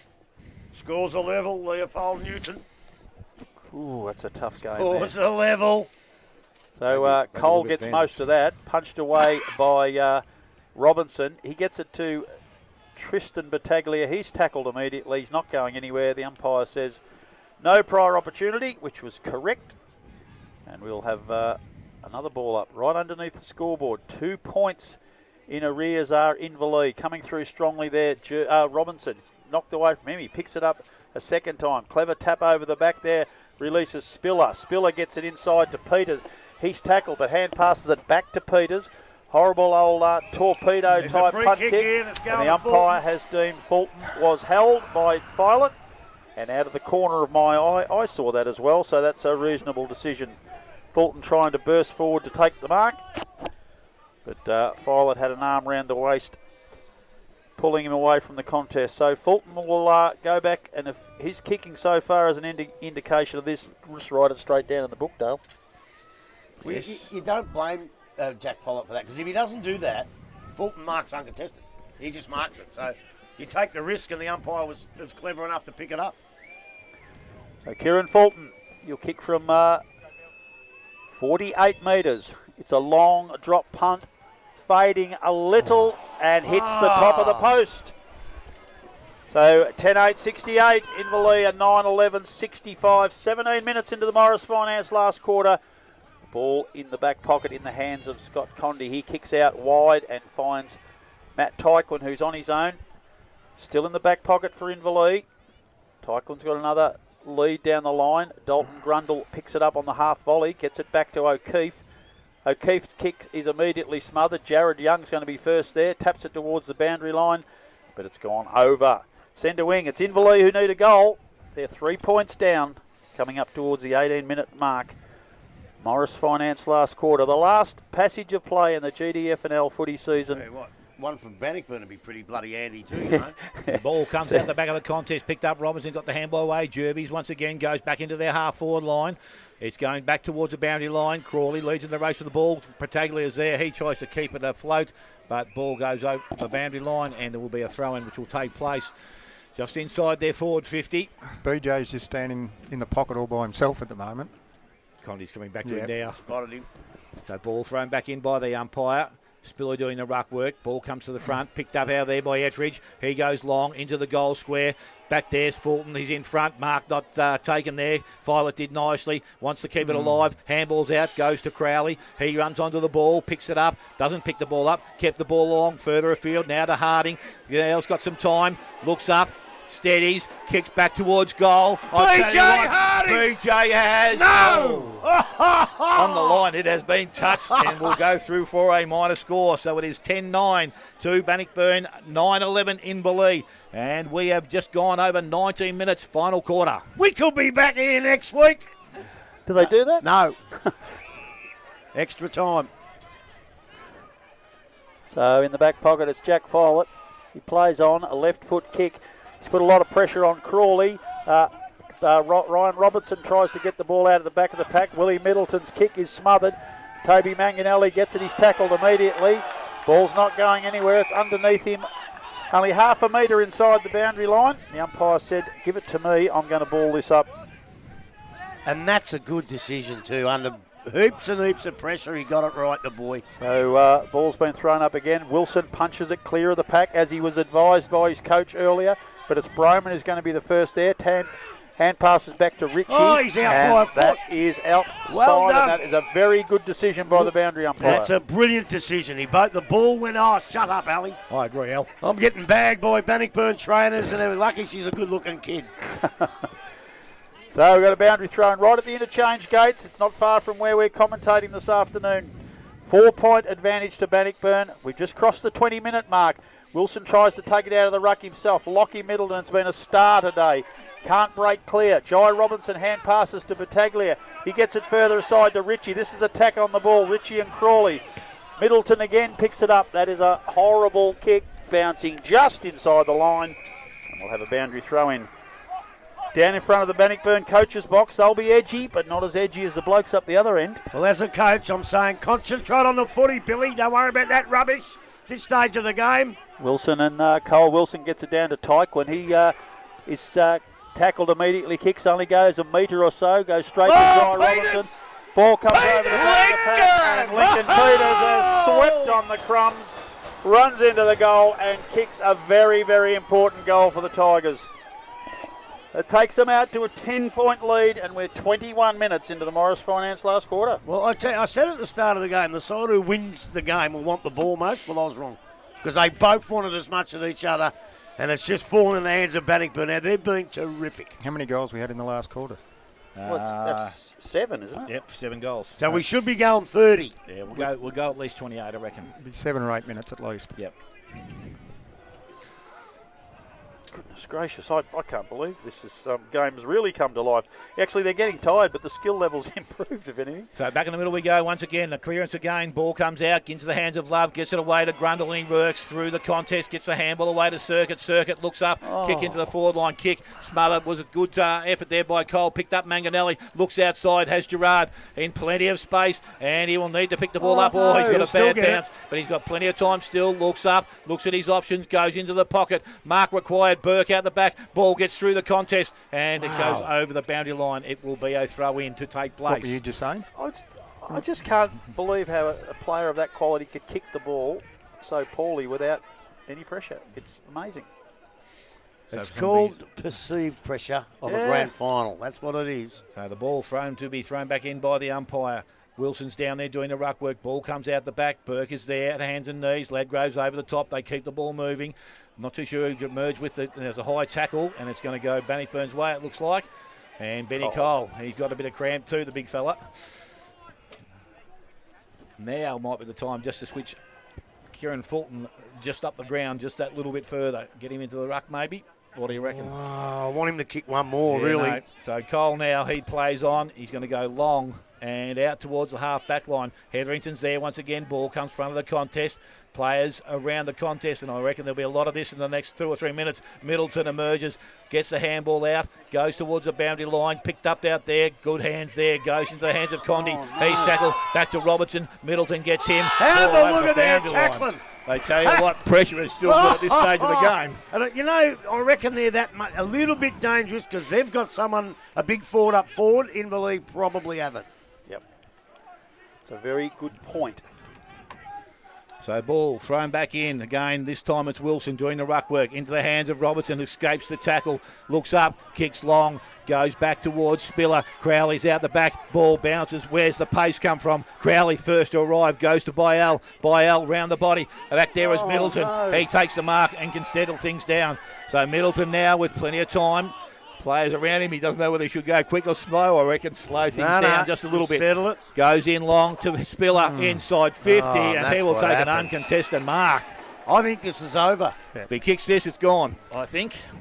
A lot of heads down at the moment for the Inverleigh team. So we said before his first kick at the start of the last quarter was important. Well, this could just about do it. Probably the most important kick this kid's had in his career.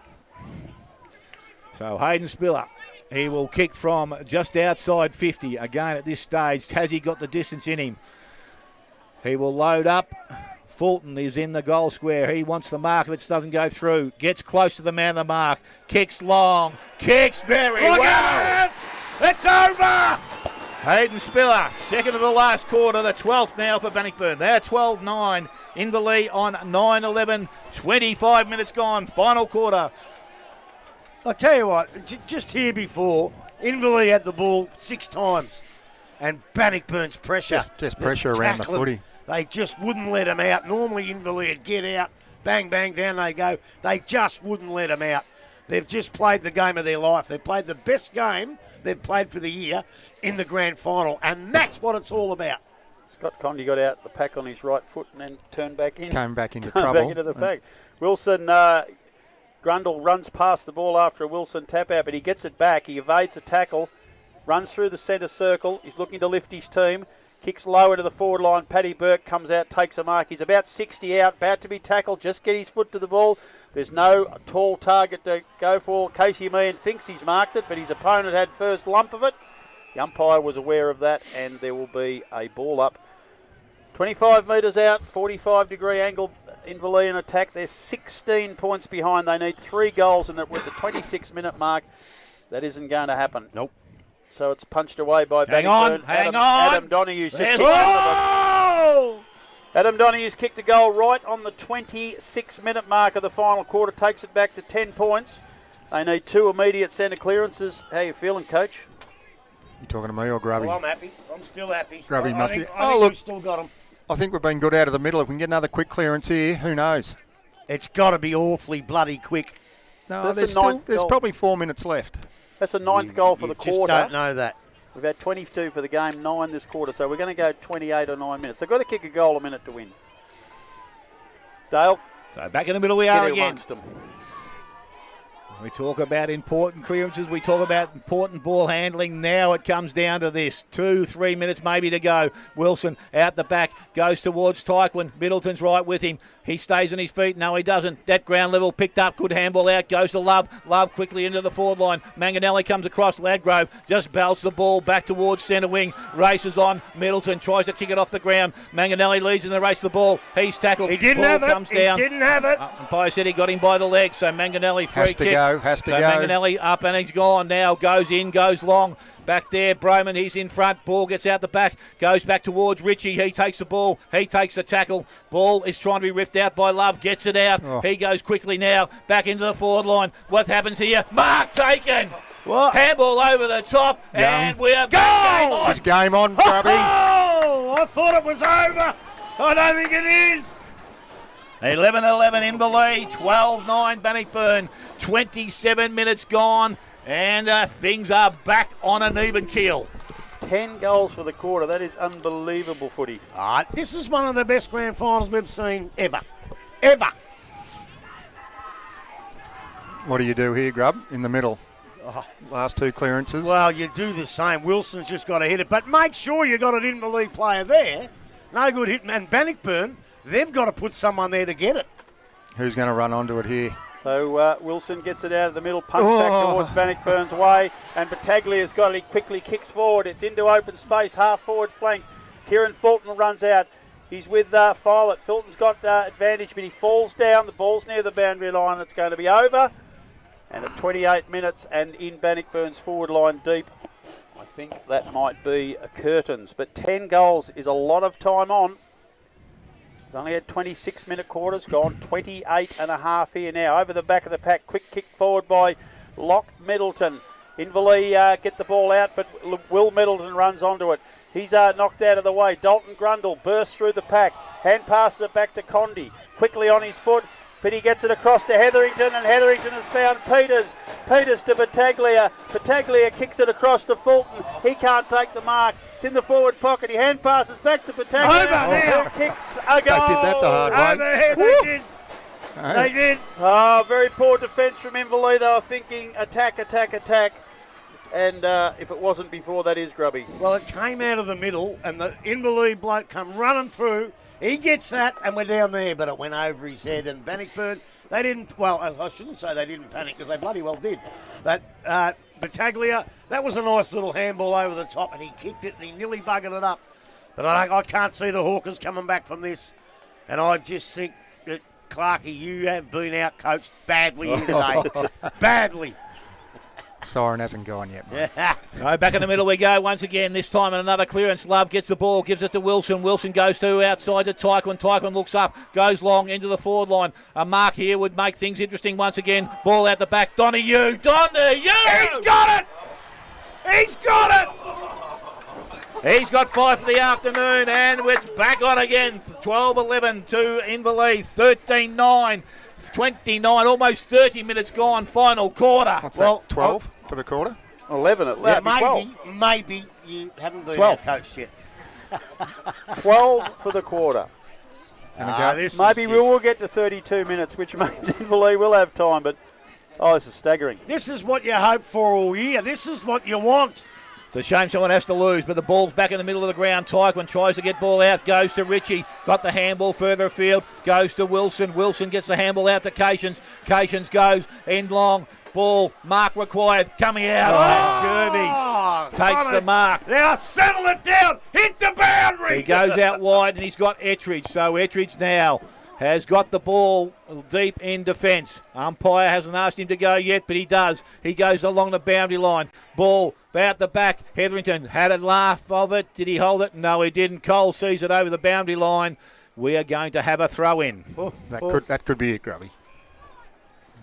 Oh, this is unbelievable.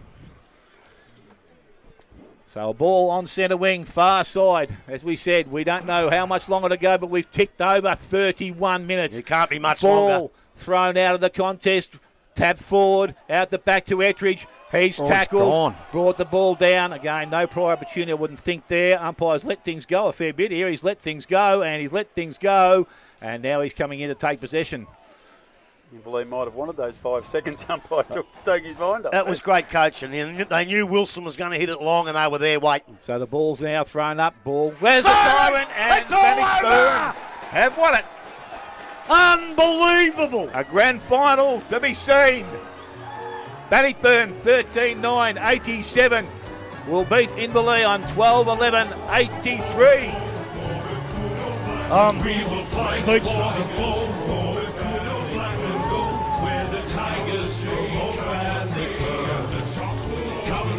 I've just got to sit back and soak this in there. Just have a listen to the song, folks. See if you can hear that coming through. What an extraordinary final quarter here. 12 goals kicked in the quarter. And we thought it would be a case of tired bodies falling over the line, but it was the best quarter, probably skill-wise, flow of the ball. We've seen some terrible movement of the ball down the ground, some horrible turnovers with foot and hand all through the first 3 quarters from both sides. And at 3/4 time it was even, pretty much, but that has been a titanic final quarter. Adam Donoghue starring at one end for Inverleigh. I think he kicked 3 for the quarter and 2 for the quarter, and at the other end Kieran Fulton has kicked a couple, 1 for the quarter, so I'm 1 out, but they were the targets. Players come into the game, goals come from anywhere, everywhere, heroics. It was just an amazing quarter of footy. But Bannockburn hang on, 13-9-87 in the lead, 12-11-83, 31.5-minute final quarter. And Bannockburn are back-to-back premiers in the GDFNL. But it was in fact... And I know it don't mean much, but We'll break 2 medals. Yeah, righto. We're going to... before we go, Newton to point up. Newton are a point up, and Geelong, East Geelong, sorry, Grubby. They are leading Werribee 23-16 in the A-grade. The other way netball around, grand we wouldn't have heard about it yet. David Steele, we'll go back to you in the studio for a short break. David Steele.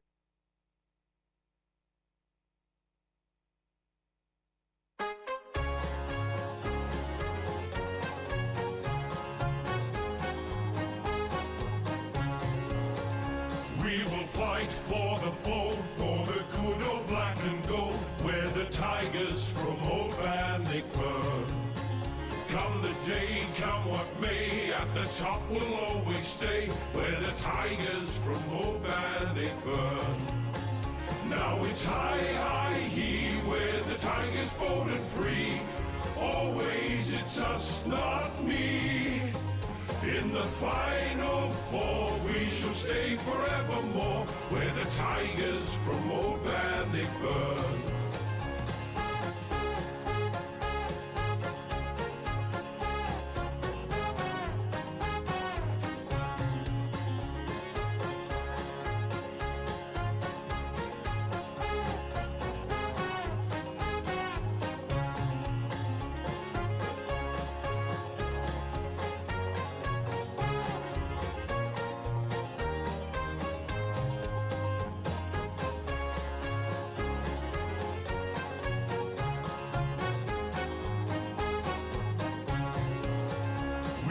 Fight for the foe, for the good old black and gold. We're the Tigers from old Bannockburn. Come the day, come what may, at the top we'll always stay. We're the Tigers from old Bannockburn. Now it's high, high, he, we're the Tigers bold and free. Always it's us, not me. In the final 4, we shall stay forevermore. We're the Tigers from old Bannockburn.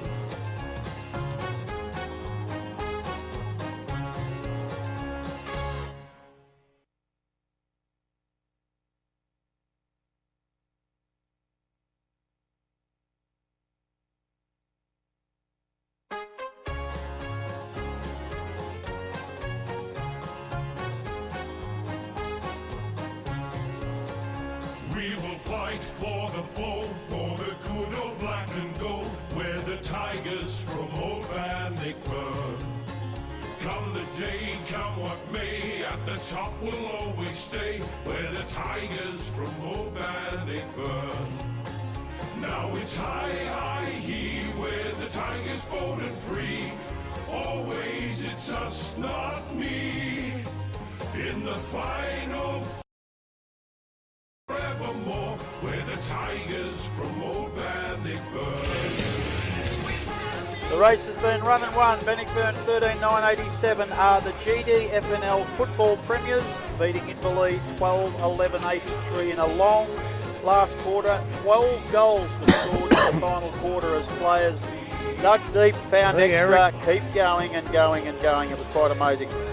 We've got to give votes for the best player on the ground, and I'm going to start off so Grubby can laugh long and loud. Just hang on, just wait till I put the Eric Memorial Nichols time clock away, even though he's still alive.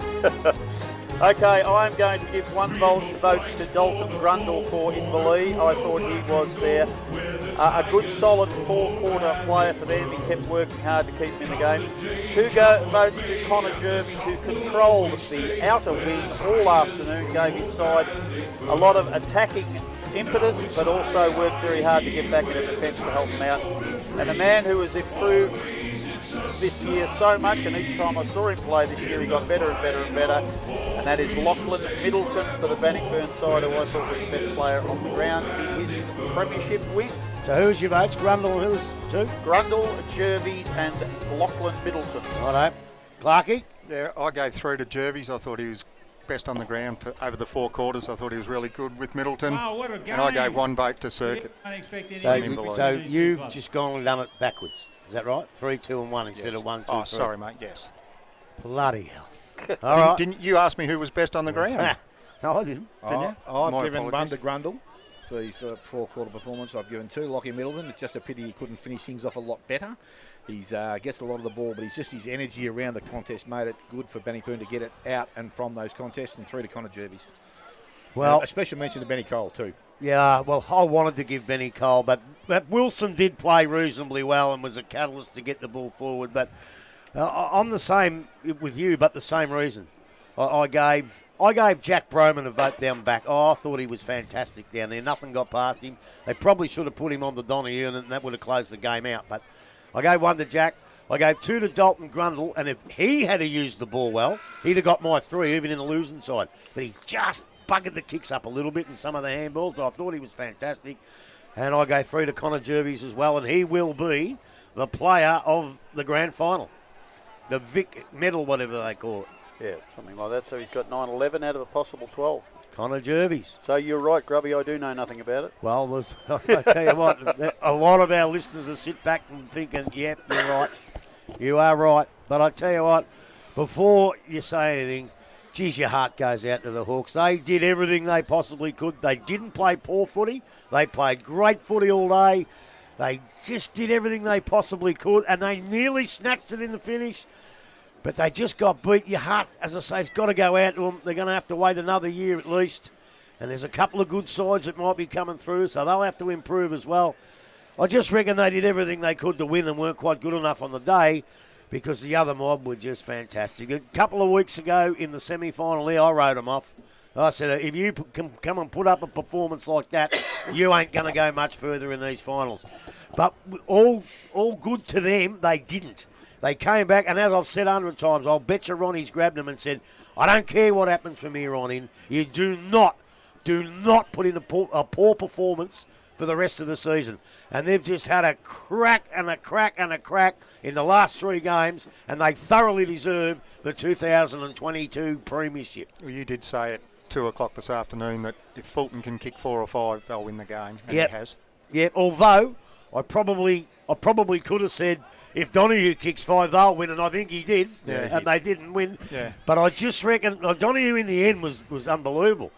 But I just think going into your forward line, when you kick it into Bannockburn's forward line, your heart flutters. You think, here's Kieran Fulton. When you kick it high into Inverleigh, you're hoping it hits the ground for their little blokes to kick. They needed one more big forward up there, and they just didn't have it today. Grubby, you've been on a lot about your good mate Ronnie Pilgrim, his coaching, but there's 4 players in particular really intrigued me about Bannockburn, and they've got some similarities. The Battaglia brothers, Hetherington and Link Peters. Now, they've all played seconds footy in the second half of this season. So at some stage, they've had a hard conversation. Right, you're not working hard enough, you're not playing well enough, get down to the seconds. And they've worked their butts off clearly, not only to get back in the side, but all 4 of those players were really good today at vital times. So that was Connor Jervis. I nearly gave Link Peters votes. Yeah, no, so did I. But I love him. But I nearly did too. I'm not quite sure if all 4 of them played seconds. I think Tristan Battaglia stayed in the ones, didn't he? I don't think he went back. He was injured. Lockie did. Link did. And Hetherington, well, he almost missed out. He missed out in the first final, didn't he, Hetherington? He did. So, look, and yet they were great today. As I say, I'm like you, Clarky. The work that Link Peters did today, he played it like it was his last senior game. And maybe it is, you don't know. But they were fantastic. And Ronnie Pilgrim, he said to me the other day, if we can play our best footy, we can beat anyone. I walked away sniggering, thinking, cut it out, Ronnie. And guess what? He was right. He was dead set right. Brian Coughlin, thanks for the under-18s today, mate. Great job. Very good day for the GDFNL. Cogsy, you must be a very proud man. Thank you. It was magnificent. Yes. One of the great days of GDFL football. Correct. I reckon the crowd was 36,000. Yeah, I would have thought so. Close, anyway. Close. That's including us. That's right. There might have been, I don't know, would there have been 5,000 people here? Is that silly? 5.5. 5.5. We'll get away with the presentation. Who made that up, Cogsy? Righto, we're going to have the presentations now, so Steelo, we might just go back to you in the studio rather than fight with this audio. And we'll come back here and close off for the day. Just a couple more sponsorship announcements for a sec. And David Steele, again, thank you for your wonderful work. You've been in the studio since 10:30 this morning, and that is courage personified. We really appreciate it. Well, we've been at hashtag since 8. What's wrong with don't worry about Steelo? 12 for the quarter. Okay. Maybe we will get to 32 minutes, which hopefully we'll have time, but this is staggering. This is what you hope for all year. This is what you want. So Sunshine has to lose, but the ball's back in the middle of the ground. Tyquin tries to get ball out, goes to Richie. And Mitch Ringen.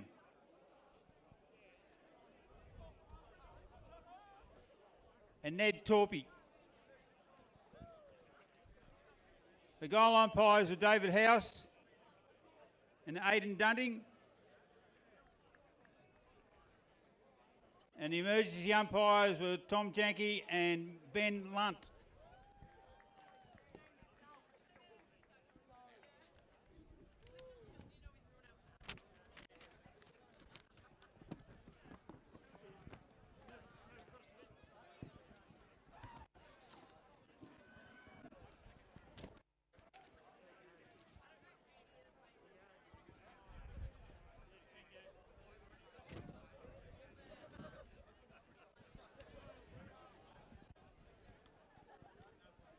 They all look very beautiful there, and they're lime green. Right, for the Bannockburn Football Club Premiers. For the Morris Cup in 2022. We'll start off with the VCFL medal for Best on Ground.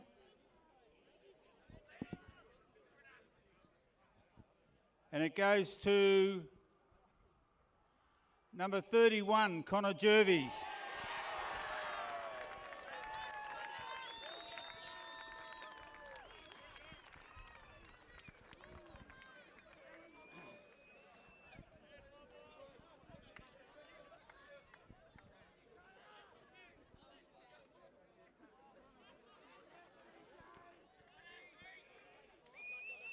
We'll run through the premiership side. From Bannockburn, number 1, Jay Robertson.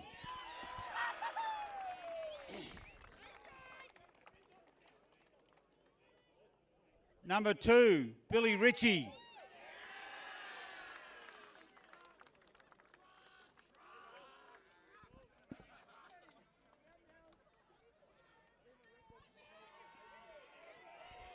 Number 5, Ryan Bowden.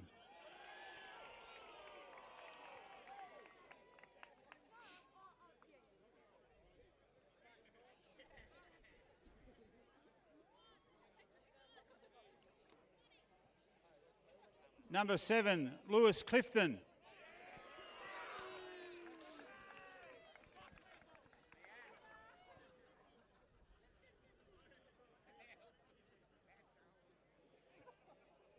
Number 9, Tristan Battaglia.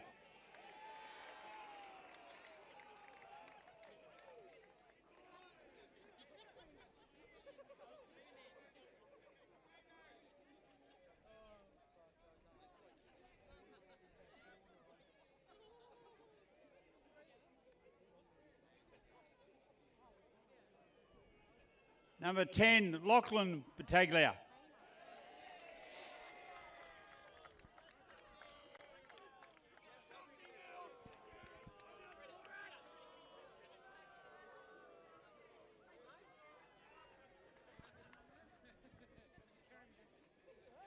Number 13, Hayden Spiller.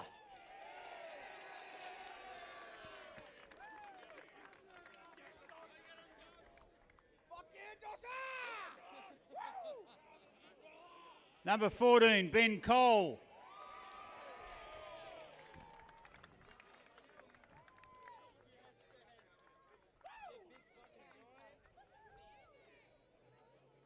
Number 15, Joshua Cole.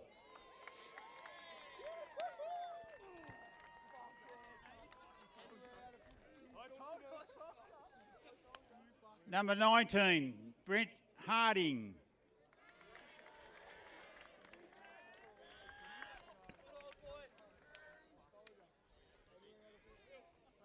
Number 21, Daniel Ladgrove.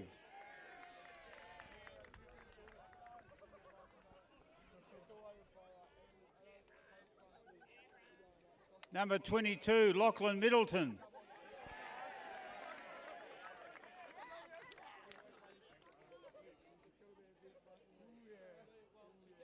Point winners to Bannockburn, and I can also Number report that a 23, whirlwind Kieran Fulton. finish to the netball game by Werribee has unfortunately pulled up 2 goals short. So East Geelong have won the A-grade netball by 2 goals. Bannockburn, the senior football, Number by 4 24, points. Lincoln Peters. And if you're listening to the GFL, a kick after the siren in the GFL from Leopold's Connor Gittings has taken the Lions into the grand final against St Mary's next week in the GFL. That is a super 2 goals? super You said effort. they were 10 goals up, you liar. No, they were 7 up, 16 to 23, and got come home strong in the last quarter, but beaten by going on 2 there, goals. I reckon. And thank you very much to, if you're still watching on YouTube, we had a huge following on YouTube this afternoon, and obviously 94.7 The Pulse. Thank you very much for tuning in. I hope you've enjoyed the coverage. If you're a Bannockburn supporter, you will have. And we follow, the others just listen. So we say. Oh dear. Now Elvis is warming up. The Spartan and Bowen Heads. Can I just say before we finish up on air, well done, Grubby, well coached. Well, I think Fraser's job's pretty safe at Grovedale, although if I had a coach against him, I think Bannockburn would have won by about 11 goals.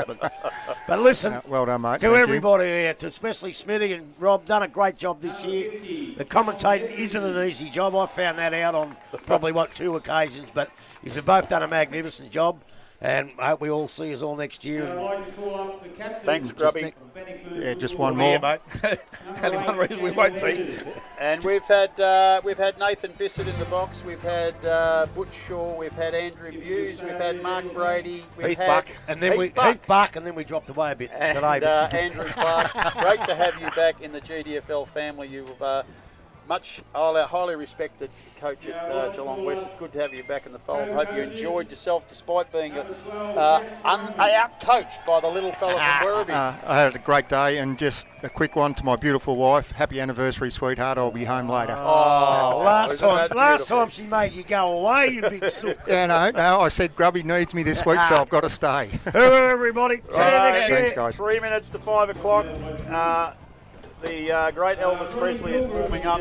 David Steele, again, thank you for the work you've done this season. You have been quite sensational. We really do appreciate you giving up your Saturday afternoons for the football fans. We lead. The others just follow. Thanks, guys. Good on you, Steele. Thanks all the very very much. best. This has been 94.7 The Pulse, your home of local football.